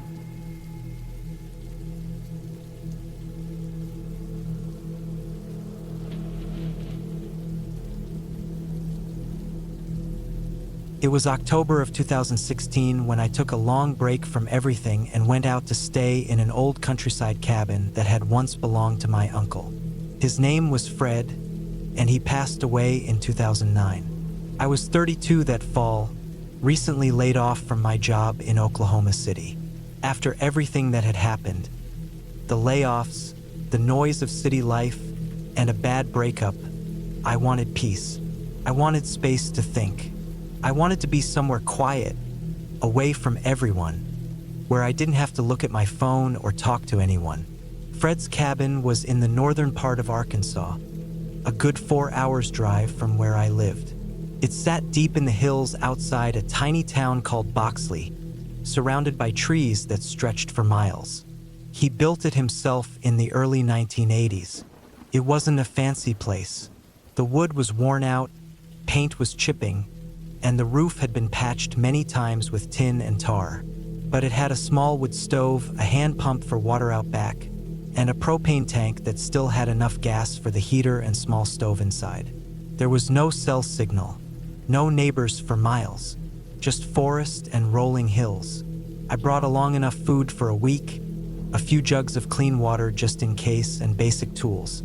I also brought a bolt-action .30-06 rifle, not because I expected trouble, but because there were black bears in the area and it was good to have something for protection. I knew the place well because I used to spend summers there as a kid. Back then, Fred would let me stay with him during school breaks. We'd fish, clear brush, and work on small projects together. I remembered how quiet the nights got out there. No traffic sounds, just bugs and the occasional howl of a coyote. The first day at the cabin went by peacefully. I arrived around noon, unlocked the heavy chain on the door, and aired out the inside. A few dead bugs were scattered on the windowsills. Dust coated the wood floor, but nothing felt wrong. I swept it out, checked the gas lines, and unpacked what I brought. That night, I sat on the porch and watched the sun dip behind the hills. The orange light stretched over the tall grass in front of the cabin and slowly faded into purple. Then dark. When night came, it got cold quickly. I had a wool blanket and used the old heater inside, which worked fine. The forest outside made its usual noises: crickets, frogs from the nearby creek, the faint hoot of an owl. I fell asleep without trouble. The next day, I started cleaning up the outside. Fred had an old work shed about 50 yards behind the cabin, mostly full of rusted tools and rotted firewood. I cleared out a path between the cabin and the shed, then checked the small trail that led uphill behind the property. I didn't go too far up it, just far enough to remind myself of the layout. The trail split into two after about a quarter mile. One path led up into a higher ridge, the other down toward a dry creek bed. It was all familiar from years ago. I was surprised how much had stayed the same. Around the third night, things started to feel off. It wasn't something big, just a strange feeling that I wasn't alone. I tried to brush it off. I'd been in the woods before. I camped alone. I told myself it was just the silence playing tricks on me, but it stayed with me into the evening. I kept checking the windows before bed. I even brought the rifle inside and set it next to the cot. That night, I woke up suddenly to a sound. It wasn't loud, just out of place. It sounded like something brushing along the side of the cabin. Not a branch, it was lower, like someone or something dragging a hand or stick against the outer wall. I sat up in the dark, heart pounding. I didn't move at first, just listened. Silence. Then a soft creak from the porch. I didn't have a flashlight, just a lantern with a weak battery. I lit it and aimed it at the door, which was locked from the inside with a heavy bolt. I waited. Minutes passed. Nothing else happened. I sat there with the lantern burning low until the sun began to rise through the window. In the daylight, I went outside and looked around the porch. There were no footprints, nothing broken. Nothing moved. Still, I walked the edge of the cabin and saw faint marks in the dirt near the back wall. Not quite a shoe print, but like something had been dragged. I couldn't tell if it was an animal or not. I walked out toward the tree line, looking around, but saw nothing. I told myself it was probably a deer or maybe a raccoon. The rest of the day, I stayed close to the cabin. I chopped some old firewood, checked the roof for leaks, and tried to enjoy the quiet. But that night, the sound came again. This time it was later, maybe past 2 a.m. I hadn't fallen asleep yet. I was lying on the cot, reading an old field manual by lantern light, when I heard the same scraping sound, slower now. Then the creak of the porch again, more weight this time. I grabbed the rifle and held still. My heart was beating so hard I could feel it in my ears. The sound moved to the far window, not close, but like someone was walking along the outside of the cabin, just out of view. Then silence. I sat like that for at least an hour, holding the rifle in my lap, watching the front door. I didn't sleep at all that night. By morning, I decided I needed to make sure no one was squatting nearby. I packed a small bag, took the rifle, and hiked up the ridge trail behind the cabin. The weather was cool, cloudy. I didn't see any fresh tracks on the path. After about a half mile, I reached the top of the hill and looked out over the valley. Nothing. No cabins. No smoke. Just trees and hills. But then I noticed something strange. Near the edge of the trail, there was a small pile of broken branches, stacked neatly, like someone had snapped them all to about the same length and laid them in a pattern. I didn't remember seeing that before. It didn't look like windfall. It looked placed, organized, and nearby, off to the right, I saw a dead squirrel, not eaten, just killed. Its neck twisted at a weird angle, body untouched. I backed away and went back down the trail, not running, but walking fast. When I got back to the cabin, I locked the door behind me and didn't go back out again that day. The light outside faded early, and it started to rain a little by late evening. The sound of raindrops on the metal roof would have been calming on any other night, but I kept hearing things underneath it, soft thuds on the porch, the occasional crack of a branch. That night, I barely slept. The next morning, I saw new tracks in the mud leading away from the side of the cabin. Human prints, not boots, barefoot. I froze when I saw that. The prints led from the trees to the back wall, curved around the porch, then disappeared into the tall grass. The mud was fresh from the rain. Someone had been here during the night. I stood there for a long time with the rifle in my hands, just staring at the trees. I couldn't see anything moving, but I knew now it wasn't an animal. Someone was watching me. They weren't trying to break in or steal anything. They were just circling, getting closer each night. Whoever it was, they weren't normal. Who walks barefoot in the cold, in the hills, in the rain? I wanted to leave, but I told myself I could hold out one more night. I didn't want to panic. I didn't want to think I was running from nothing. Maybe it was a local crazy person or some drug addict hiding out. The cabin was remote enough. That evening, I set up a small alarm system using cans and string along the porch railing. If anything stepped there, I'd hear it. I also stayed up again, rifle across my lap, lantern glowing. Around midnight, the cans rattled. Just once. A short clatter, then silence. I aimed the rifle at the door, waited. My throat was dry. I didn't move, didn't breathe. Then a soft knock. Just one. On the far wall behind me. I almost fired through the wall right then. But I held still. Nothing else came. No movement. No sound. Just the cold pressing in and the lantern light flickering. I didn't sleep. I waited until morning. And then I packed. I didn't even bother cleaning up. I threw everything in the bag, kept the rifle ready, and left just after dawn. I didn't stop to check the trail. I didn't look back. I hiked straight to my truck, which was parked a mile down the road near the old logging access. The whole time, I kept glancing over my shoulder. Nothing followed me, but when I reached the truck, I saw something stuck under one of the windshield wipers. It was a strip of bark, thin, clean, and folded in half, tucked neatly like a note. I didn't open it. I threw it into the woods, got into the truck, and left. I didn't stop until I reached Fayetteville. I haven't gone back to the cabin since. I told a few people about it, but nobody really understood. There was no evidence, no photos, no video, just my word. But I know what I saw. I know what I heard, and I know someone was there, watching me, moving around the cabin at night, walking barefoot in the cold. Not talking, not stealing, just watching. And that scares me more than anything, because they're probably still out there, and they know the place better than I do.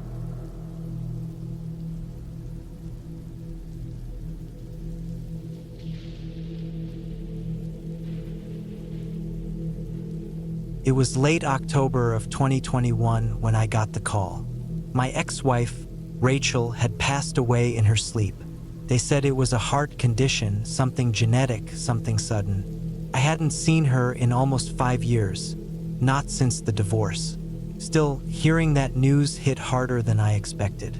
She was only 46. We weren't close anymore, but we weren't enemies either. She lived alone. No kids. No boyfriend, just a small dog and that cabin she'd bought up near Medicine Bow in southern Wyoming. It was a remote place, hidden up in the trees not far from a lake, about 2 hours from the closest town. She used to go up there for peace. She liked to be alone. She always said it cleared her head. Rachel and I had bought that land together back in 2009, long before things between us fell apart. I helped with the first framing and foundation, then I stopped going after the divorce. She stayed, kept working on it, added a proper bathroom, installed solar panels, even dug her own well system a few years ago. The place was hers now. Well, until she died. The lawyer called me because, apparently, she'd left the cabin to me in her will. I didn't expect that. We didn't have any children, and I guess she had no one else to give it to. I sat with that for a while, unsure how to feel. A few weeks later, I drove up there. I wanted to see the place again. Something about it felt like closure, I guess, or maybe guilt, or maybe I just needed time away from my life in Denver. My job was killing me. I'd just gone through a breakup. The world felt smaller than it used to. I figured a few nights in the woods wouldn't hurt. The day I left, it was gray and cold. I packed my old Ford Ranger with a sleeping bag, some canned food, a pistol, and enough firewood for a few nights. I didn't trust the place to be warm anymore. The road to the cabin was rough, just a winding dirt trail through miles of lodgepole pines and spruce.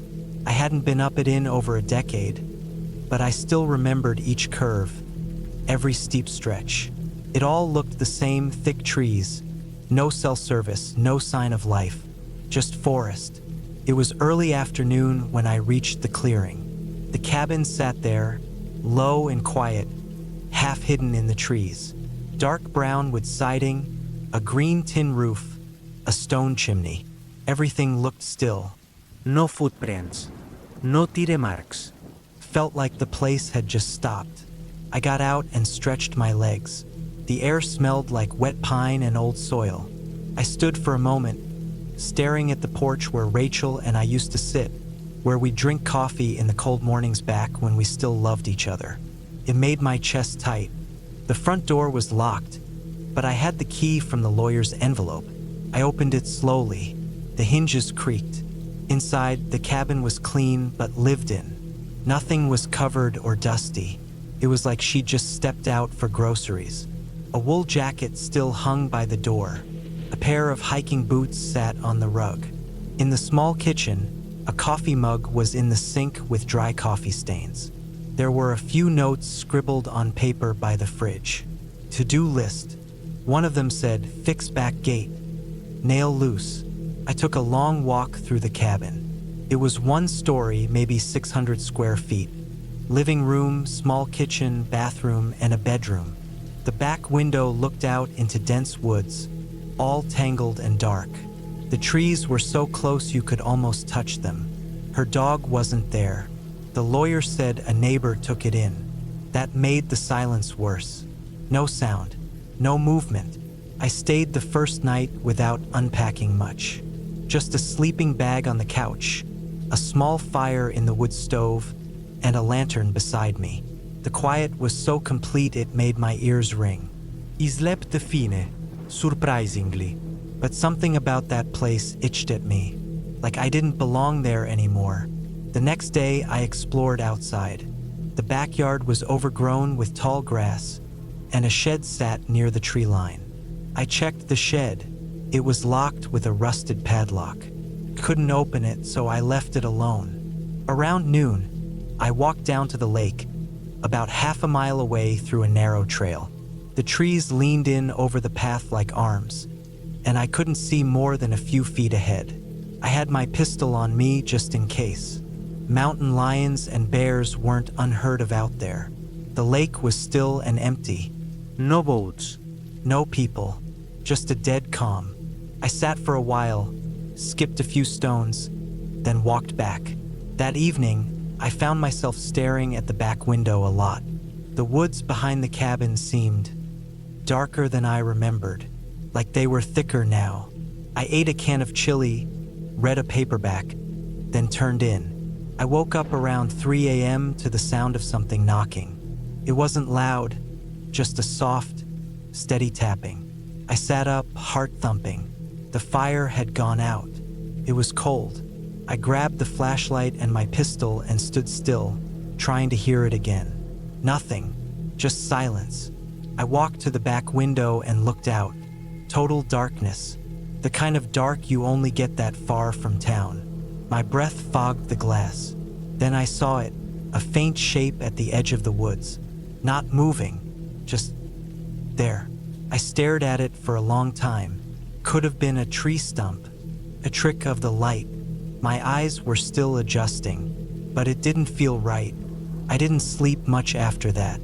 By morning, the shape was gone. I told myself it was nothing. I made coffee, sat on the porch, and listened to the wind move through the trees. Later that day, I tried the shed again. Still locked. I could hear something inside when I knocked. Maybe tools shifting or something falling. I found a pry bar in the cabin and forced the lock. Inside were shelves with paint cans, nails, tarps, an old chainsaw, and a pile of cut firewood. But in the far corner, behind a hanging tarp, was something that didn't belong. A sleeping bag, a small cook stove, a pile of food wrappers. Someone had been living in there. It didn't look old.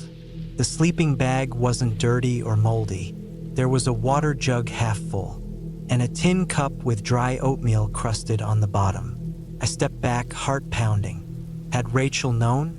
Was someone squatting on her land? I locked the shed again and spent the rest of the day inside. That night, I kept every light on. Around 1 a.m., I heard it again. The tapping. This time it was from the side of the cabin. I stayed still, waited, then footsteps, slow, heavy in the grass.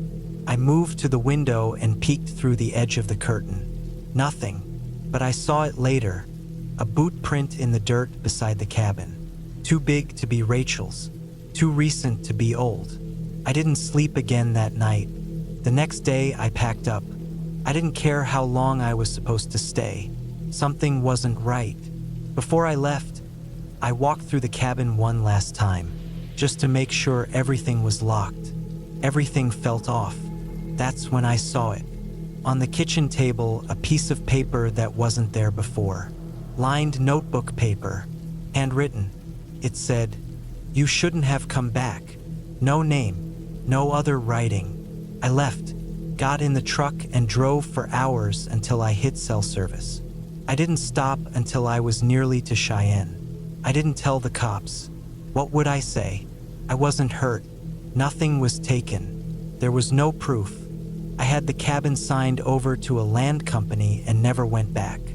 I don't know who was in that shed. I don't know if Rachel knew about them. Maybe she did. Maybe that's why she kept the place to herself all those years. But I do know this, sometimes people live in the cracks. In the woods, in the shadows, in forgotten sheds. Sometimes they don't want to be seen, and sometimes they don't want you there. I stayed at Rachel's cabin because I thought it would give me peace. Instead, it reminded me how far apart we'd grown, how little I knew about her in the end, and how some places, some people are better left alone.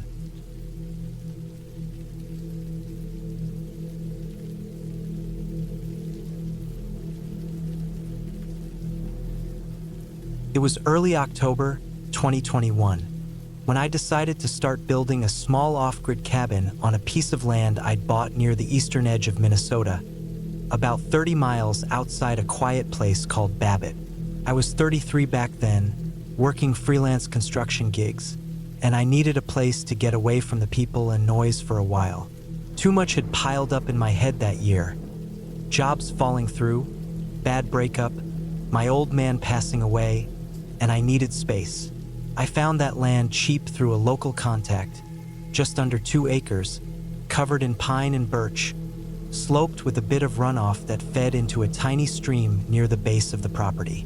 The plan was simple, a basic 12 by 16-foot frame cabin, just tall enough for a loft I could sleep in. No insulation yet, no running water, just the frame, roof, and a subfloor. I'd truck in the lumber myself, already did the math on it. I wasn't even planning to finish it all at once. Just wanted the skeleton up before the first snow hit. I hauled the first load in on a Friday. The weather had held dry for a week. The ground was firm. The trail leading to the clearing wasn't much more than a deer path, so I had to back in with the truck tires kissing the edges of the tree roots. It took almost an hour just to park without busting an axle on a hidden rock.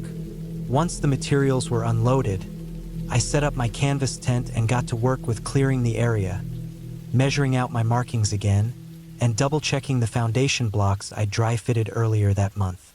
That first day felt good. Cold, but crisp. Leaves crunching under my boots. That smell of sap and sawdust clinging to my flannel and gloves. I managed to get the floor joists in before sundown. Slept rough in the tent that night, listening to the wind run through the trees, whistling high like someone yelling across the hills. I didn't think much of it at the time. I'd camped in these woods before. The next day, I started framing the walls. I worked fast. I've done this kind of thing solo before, but not so fast I ignored the basics. Everything was square, flush, level. No shortcuts. I got the front and back walls up, tied them in with a temporary brace, and was halfway done with the side walls when the sky turned gray. Not just a little overcast, real thick gray, like the kind that drops a storm on your back out of nowhere. I ignored it at first. You always do. It'll pass, I thought, but it didn't. The first drops hit around 3:30 p.m., fat and cold like coins on a metal roof. I covered the lumber with a tarp, dragged my gear into the tent, and zipped everything tight. The wind picked up. Then came the downpour. It slammed through the trees so hard I could barely hear myself think. I sat in the tent with my headlamp on, hands wrapped around a thermos of lukewarm coffee, just waiting. I figured it would last an hour, maybe two, but it didn't stop. By nightfall, the entire clearing had turned to mud. My boots squelched every time I stepped out to check on something. The stakes I'd hammered in for reference lines were getting pulled loose from the softened earth, and the tarp had started pooling heavy with water. I had to get up 3 times through the night to dump it before the weight tore it off the stack. I barely slept. The tent was cold, the kind of damp that sinks into your bones, and the wind snapped so hard at the corners of the canvas that I started wondering if it would lift right off the ground. Around 2 or 3 a.m., I heard what I thought was a tree creaking and then something heavy falling out in the woods. It made the ground shiver faintly. Not close, maybe a few 100 feet out, but enough to make me stay awake and listen. I started keeping the hatchet close, just in case. That's the kind of night it was. By morning, the rain had slowed to a steady drizzle, and I stepped outside to check the damage. My tent was fine. The stack of lumber survived, but the ground was soup. Every step I took felt like walking on a soaked sponge. The worst part, though, wasn't the weather, it was the feeling. It's hard to explain unless you've been out there alone. Something about how the rain messes with your senses. It dulls all sound, but it also plays tricks. You keep thinking you hear footsteps in the brush, or something shuffling just out of sight. I caught myself looking over my shoulder more than I should have. I tried to work through it. I got the last 2 walls framed by noon. My hands were soaked and red from the cold, and I kept having to wipe rainwater out of my eyes. The nail gun jammed twice, and my left boot had started leaking through a split in the sole. But I kept moving. That's all you can do. I was about to start raising the roof beams when I noticed something off. It was the footprint. Not mine. Too big. And barefoot. It was just one clear, in the soft mud behind the tent, facing away from the cabin frame. I stood there staring at it for a full minute, trying to make sense of it. My boots were a size 10. This print was at least a 13, maybe 14, and narrow like someone who walks on the balls of their feet. No tread, just skin. I bent down and touched it. Still wet, fresh, maybe within the hour. I looked around slowly, scanning the woods, but nothing moved. No crack of branches, no shift in the shadows. Just the trees dripping, the wind moving low through the pine boughs. I told myself it was a trick of the rain, maybe an animal, maybe my boot had slipped and made a weird shape, but my gut said otherwise. I didn't go back in the tent that day. I kept all my tools strapped to me, made a small fire under the tarp, and kept working on the roof ridge until sundown. That night, the storm came back with a second wave, harder than before. I put up the roof sheathing, but no shingles yet, so the water came through in spots. I had to sleep under the frame that night with the tarp draped like a lean-to. I remember sitting with my back against the wall, legs stretched out, hatchet in one hand, flashlight in the other, just listening. That whole night, I didn't close my eyes once. There were sounds again. Not wind, not rain, not normal. Crunches, slow ones, heavy steps in the tree-line, then silence, then again but closer, and once, just once, I swear I heard a long breath, like someone exhaling through their nose just 20 feet from where I sat. But when I shined the light, there was nothing. I didn't leave the site. I should have, but I didn't. Something about quitting mid-build ate at me worse than the fear. I stayed one more day. The next morning, the print was gone, either washed out or trampled. The woods looked the same, but I could feel it. Something had been out there, something that didn't want me there. I packed faster that day. I finished tying the beams, left the front open like a porch. Didn't bother with shingles, just nailed down the tarp tight and braced the corners. I hauled what I could back into the truck and strapped the rest under plastic in the lean-to. Before I left, I did a walk around. That's when I saw the second print. Behind the cabin, near the stream this time. Again, just one, facing the trees. Same shape, same size, but this one was deeper. Someone had stood there for a long time. That was enough for me. I didn't come back for 2 months. When I finally did, early December, the snow was up to my knees. The roof tarp had held. The cabin frame still stood, but the tent was gone. Not torn, not collapsed, just gone. I found the stakes in the ground where it had been. Even the guy lines were neatly coiled. I never found a trace of it. I finished the cabin that winter, but I never stayed there overnight again. Just worked in daylight, left before dusk. It became a tool shed more than anything else. A place to stack supplies, not to sleep. And I never told anyone about the prints. Never tried to explain what it was I felt out there, or what I heard that night. It's not the kind of thing people believe anyway. No ghosts, no monsters, just something watching, waiting, and walking barefoot through the woods in the middle of a storm.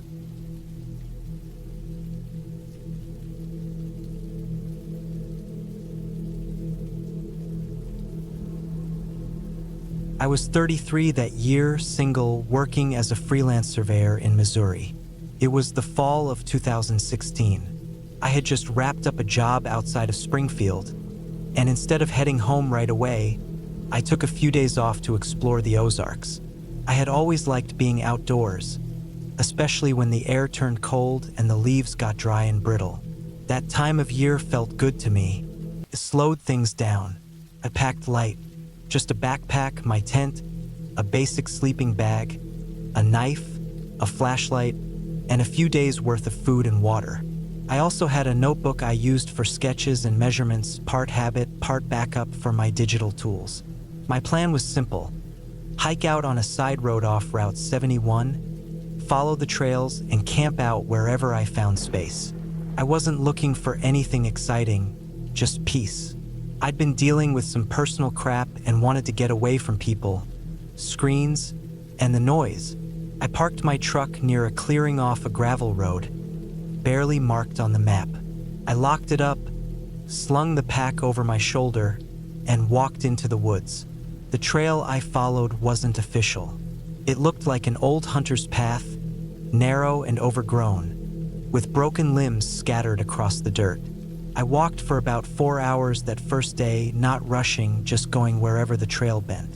The woods were quiet. I didn't see anyone else. Not even signs of other hikers. Just squirrels, a few deer in the distance, and crows circling overhead.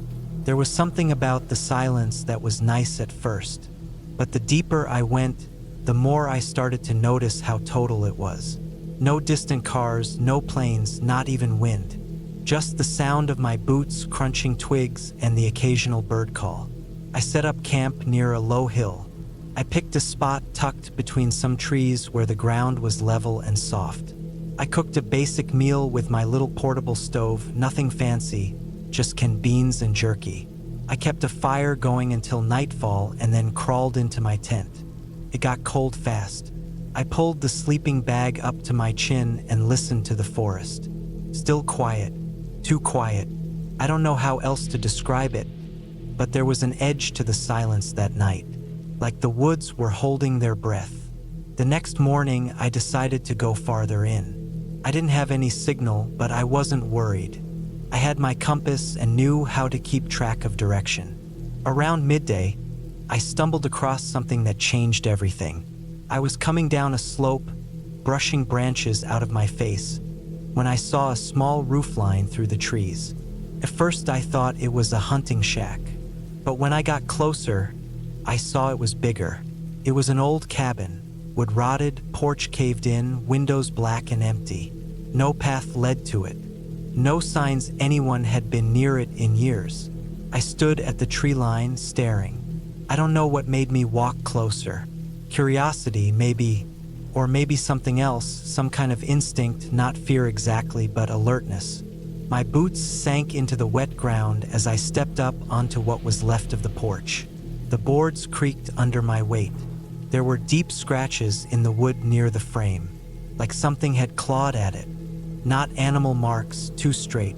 More like someone had dragged metal over the surface over and over again. I looked through the window, dust and shadow. Nothing moved. I pushed the door slowly. It opened with a loud groan, swinging wide into a single-room cabin. The place was stripped bare. No furniture, just the outline where something heavy might have stood, maybe a stove or a table. The walls were bare logs, the floorboards warped and bowed. There was an old metal bucket in the corner and something that looked like part of a mattress coil near the back wall. I walked inside. The air smelled like rot and mold, thick with dust. The floor groaned with every step. I looked for anything, papers, carvings, any sign of who had built it. There was nothing except a small wooden hatch in the floor at the far end, about 3 feet wide. It was closed with a rusted latch.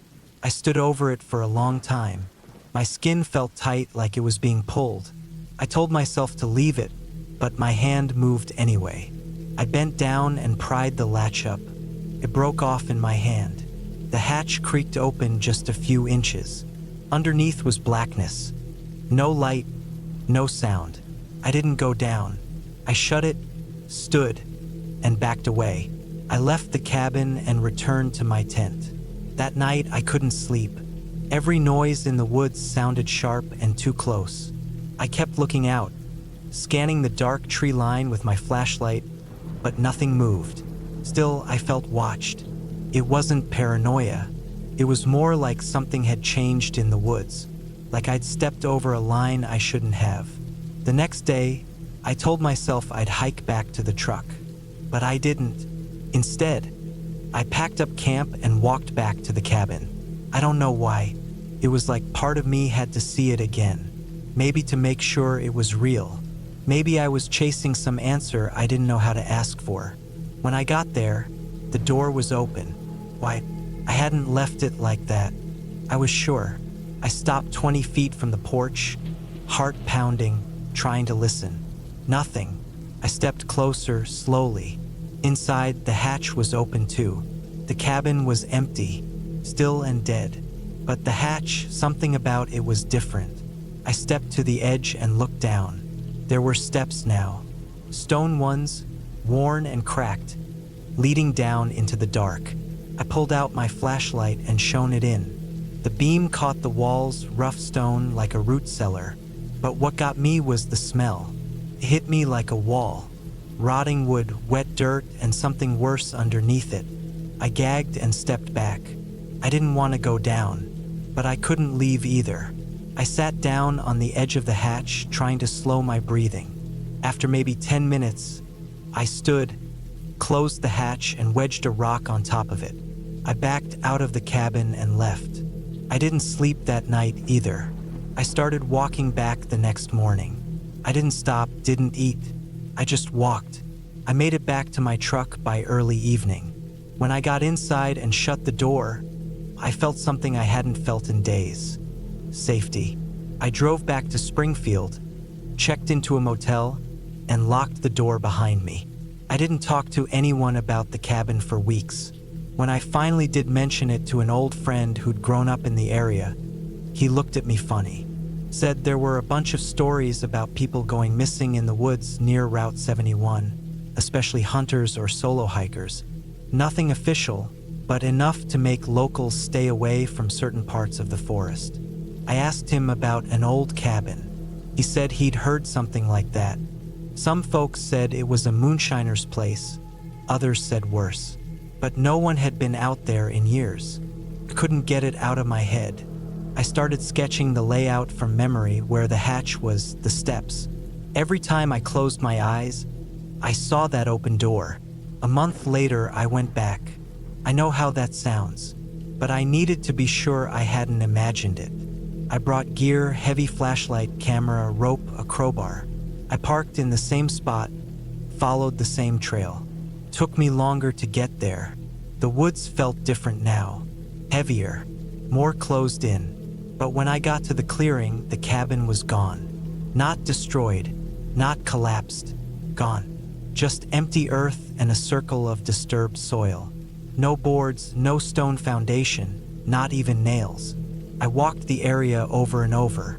Nothing, just grass growing uneven, like something had been there and then wasn't, like it had never existed at all. I stood there for a long time, holding my gear, not sure what I was supposed to do. I started digging a little with my hands, just shallow. After a few minutes, I hit something. Wood. I dug more and found a broken plank, rotted and half-buried with a nail sticking out. I dug deeper and found more pieces, old boards, a rusted hinge, half of a metal bucket. The cabin hadn't disappeared. It had been buried, on purpose. Recently, someone had come after me. Someone had seen my footprints, maybe even followed me. And instead of just trashing the place, they'd taken the time to hide it, to make it go away. I didn't take anything with me. I left it all in the dirt and walked back to the truck. That was the last time I went hiking alone. I still think about it, though, not because I want answers. I don't think there are any, but because I know what I saw, and I know someone else wanted it gone. And that's what gets me. It's not what was under the hatch that scared me most. It's the fact that someone buried the whole thing like they were afraid of what might come out. And the worst part is, I think they were right.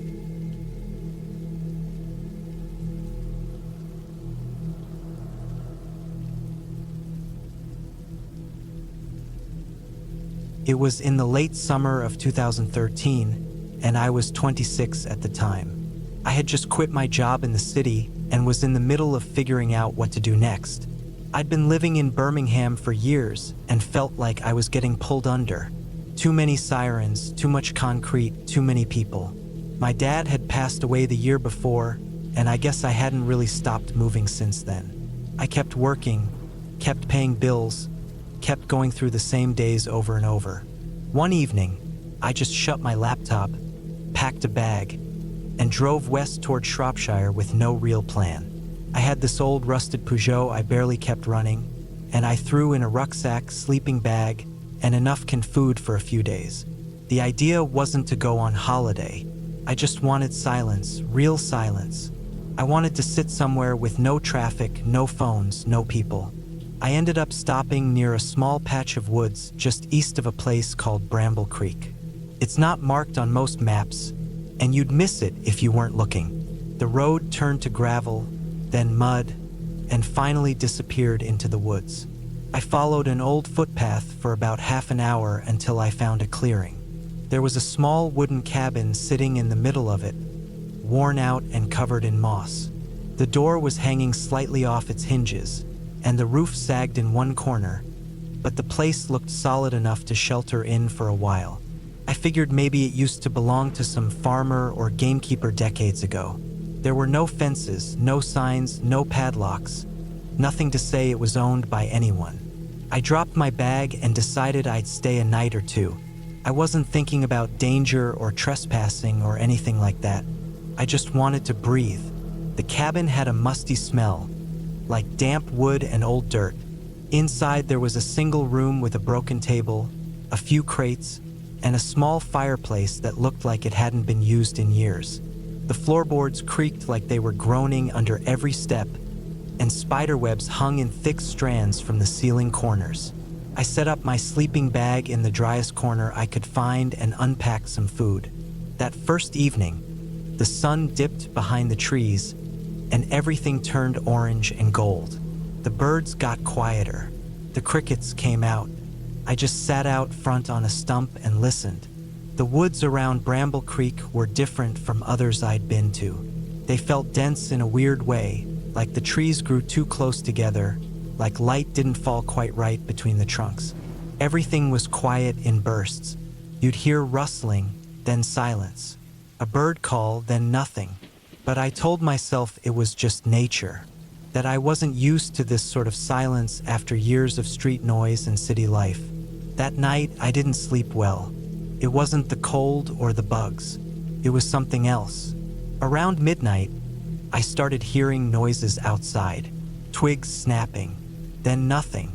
A shuffle, then silence again. I sat up in my sleeping bag and listened for a long time, but the sound never came close. Stayed out there, moving just beyond the tree line. I kept telling myself it was probably a deer or a fox, maybe a badger. Still, I didn't fall asleep until just before dawn. The next morning, I got up, stretched, and walked a little ways into the woods to clear my head. The air was cool, and there was still dew on everything. About 100 yards out, I found a small stream and sat beside it, letting the cold water run over my hands. I started to feel more like myself again. Less wired, less on edge. I decided I'd stay another day, maybe even two. I figured I'd try to fix the door on the cabin, maybe gather some firewood, cook something warm. That afternoon, I was chopping some branches near the back of the cabin when I found something odd. Half buried under dead leaves and mud was a metal hook, the kind used to hang tools or chains. It was bolted into a thick wooden post that stuck out of the ground like a fence corner. The strange part was that it wasn't part of any fence or structure. It was just there by itself.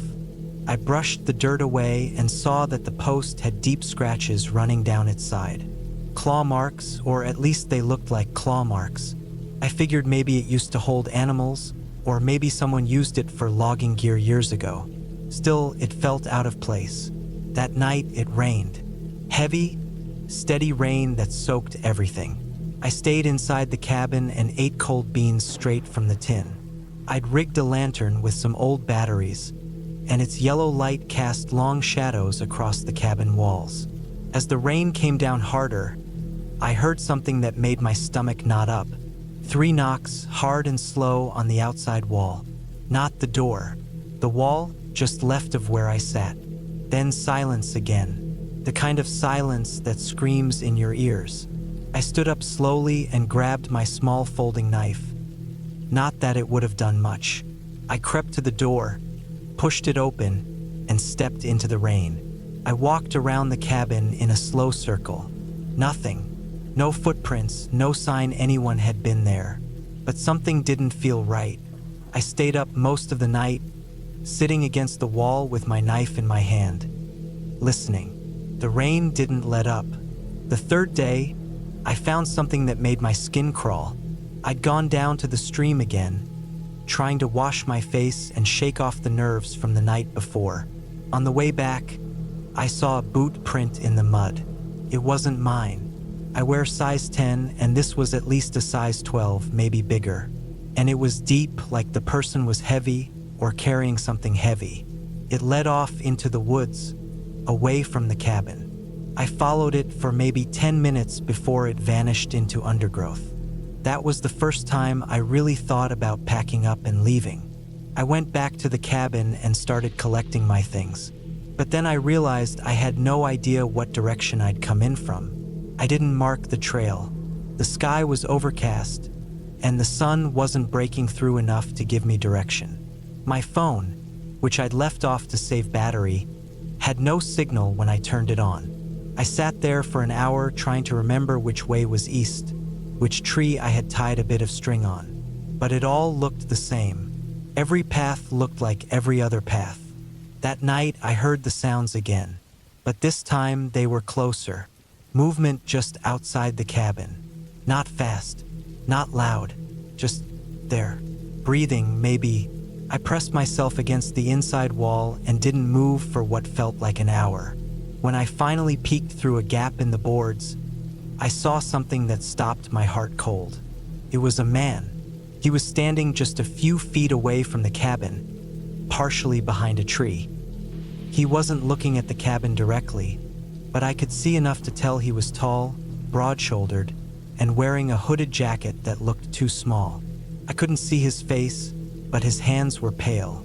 He wasn't doing anything, just standing there. After a few minutes, he turned and walked off into the woods without making a sound. I stayed in the cabin until morning, not sleeping, not blinking much either.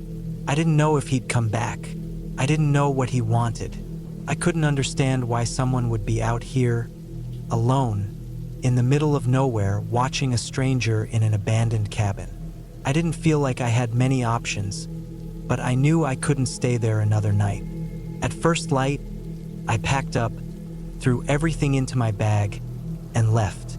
I didn't know if I was heading the right way, but I followed the stream, hoping it would lead me to a road or at least away from the cabin. I walked for hours. The woods started to thin, and I came across a broken-down fence and an old trail. I followed it until I found a gate, and beyond that, a gravel road. I didn't stop walking until I hit a service station nearly 10 miles away. I never went back to Bramble Creek. I tried to tell myself it was just a weird encounter, that the man had no reason to harm me, that maybe he was just another loner like me trying to escape the world. But deep down, I knew that wasn't true. He wasn't camping. He wasn't walking. He was watching. Months later, I looked up old land records for that area. I found nothing about the cabin, no owner, no builder, no history. But I did find a police report from 2004. A hiker had gone missing near Bramble Creek. They found his backpack and tent, but never found him. The search was called off after 3 weeks. I don't tell this story often. Most people would just say I imagined it or let my nerves get the better of me. But I know what I saw, and I know how it felt to be watched, followed, maybe even hunted. I'm careful now. I still go into the woods, but I leave markers. I tell people where I'm going. And I never, ever sleep in old cabins I find in the middle of nowhere. Some places aren't abandoned by accident.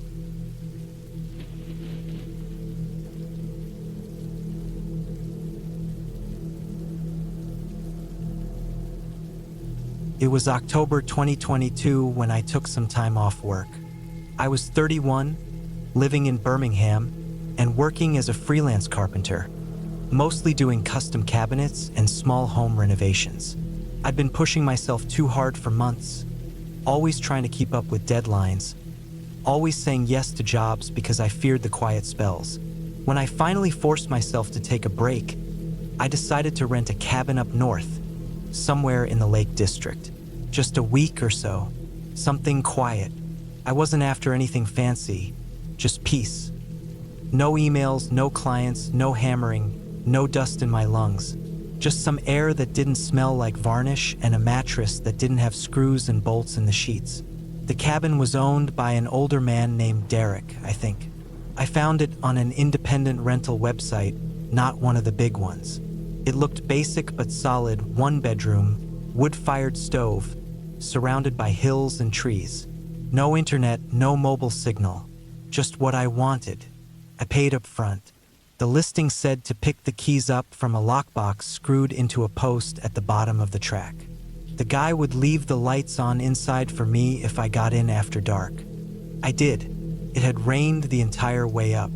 The drive took me 6 hours with breaks, and by the time I reached the gravel track leading up to the place, it was already getting dark. The forest around it was thick, pine trees mostly, the kind that block the wind and hold in that cold, wet smell of moss and mud. I drove up slowly. My tires kicked up little stones that knocked under the wheel arches. I could barely see 10 feet ahead through the fog on the windshield. It was properly isolated. No neighbors, no lights, just me and the trees. The cabin came into view like a shape out of an old painting. Dark wood, steep roof, a front porch with thin steps, and one small yellow light glowing through a window. The windscreen wipers squeaked. I parked just off the gravel and killed the engine. It was quiet, real quiet. No traffic sounds, no city noise humming through walls, just trees creaking and something dripping from the guttering. I took the key from the lockbox and let myself in. The place smelled like wood smoke and damp wool. The lights were on, just one in the main room, hanging from a thick cord above a low table. The wood stove had a few logs inside already, but nothing burning. I brought my bag inside, shut the door, and stood there a minute, just listening. I always do that when I enter somewhere unfamiliar, not really listening for anything specific, just getting used to the stillness. The cabin creaked a little, but that was normal. Old timber does that when it settles. My boots left wet prints on the floorboards. There was a small kitchen area to the left with an old sink and some mismatched cupboards. A kettle sat on the hob. To the right was a sofa with a scratchy wool blanket thrown over it. Behind the stove, a narrow hallway led to the bedroom and what I guessed was a bathroom. Everything looked lived in, but not neglected. Nothing fancy. The bed was already made. The mattress was firmer than I liked, but I was too tired to care. I turned off the main light and climbed under the blanket still in my clothes. I figured I'd unpack in the morning. I woke up around 3 a.m. to silence. Not the kind of silence you get in a city with cars in the distance or wind rattling windows. This was thick silence, like the trees had wrapped their arms around the cabin and were holding it still. I lay on my side and stared into the dark for a while. Then I heard a creak. From the living room, just a single one, like someone shifting their weight on a loose board. My body tensed up automatically. It was probably just the wood shifting from the cold. I told myself that. It made sense. But I didn't fall back asleep for a long time. The next morning, I went outside with a thermos of coffee and walked the property. The land around the cabin was damp and uneven, sloping down into thick woods. I found some old fence posts half buried in brambles and what looked like an overgrown path running north, maybe an old walking trail. I didn't follow it far. When I got back inside, I noticed something I hadn't the night before. A coat, a woman's coat, hanging on the back of a dining chair. Long beige wool. It was damp at the cuffs like it had been out in the rain recently. I didn't bring it in. It hadn't been there when I entered. I would have noticed something like that. I stood there staring at it for a long time. Then I checked all the doors and windows. Locked. Nothing broken. Nothing out of place. I even looked under the bed like a child. Nothing. Maybe Derek's wife had left it? Maybe someone stayed here last and forgot it? But it was still damp. That didn't sit right. I hung it by the front door and tried to forget about it. Over the next 2 days, I settled into a routine. Coffee in the morning, walks in the woods, reading, chopping firewood. No phone, no emails, no noise. I kept telling myself I was relaxing, but I wasn't sleeping well. At night, I kept hearing those small creaks in the floorboards. They weren't regular, not rhythmic like pipes or a swaying beam. They were scattered, like footsteps. On the 4th day, I was outside splitting wood when I looked up and saw her. She was standing at the edge of the trees, maybe 30 feet away. A woman, just standing there, still as a fence post, wearing that same beige coat. I froze. My axe was in my hand, blade resting against a log. I didn't move. She didn't either. She was too far for me to see her face clearly, but she wasn't looking around. She was staring straight at me. I didn't say anything. I didn't wave. I just stood still and watched her. After maybe 30 seconds, she turned and walked into the woods, vanishing between the trees like she'd never been there. No sound, no rustling leaves, nothing. I packed everything up, took the axe inside, and locked the door. That night, I pushed a chair under the doorknob. I couldn't shake the image of her. Her face wasn't visible, but something about the way she moved, the stiffness, the quietness, it didn't feel right. She wasn't a hiker. Not out there, not dressed like that. I checked the coat. It was gone. Gone. I hadn't moved it. I knew I hadn't, but it wasn't hanging by the door anymore. That night I stayed up. I didn't turn the lights on. I sat on the sofa in the dark with the fire low and the axe leaned against my leg. Every sound in the cabin had weight. Every small creak or shifting board made my breath catch. At around 2:45 a.m., I heard the floor creak in the hallway. My heart pounded so hard it made my vision throb. I didn't move. I couldn't move. Another creak. Then nothing. I sat like that until sunrise. The next morning, I packed my things. I left the food, the firewood, everything. I just grabbed my bag and got out. When I stepped outside, I looked back at the window. She was inside, standing behind the glass, looking out at me. I didn't wait. I ran to the car, fumbled with the keys, nearly dropped them. I got in and peeled out, tires spitting mud behind me. I didn't tell the police. What would I say? That I saw a woman in a coat? That I heard floorboards creak? That a coat moved and she stared at me through the glass? They'd shrug it off. I emailed Derek when I got home, just said I had to leave early. Personal reasons. He didn't reply. A few weeks later, I checked the listing again. It was gone. Not just the page, the whole site, deleted or shut down. No trace of it left. To this day, I still don't know who she was, but she wasn't lost. She wasn't looking for help. She was already in the cabin when I got there, and she never left.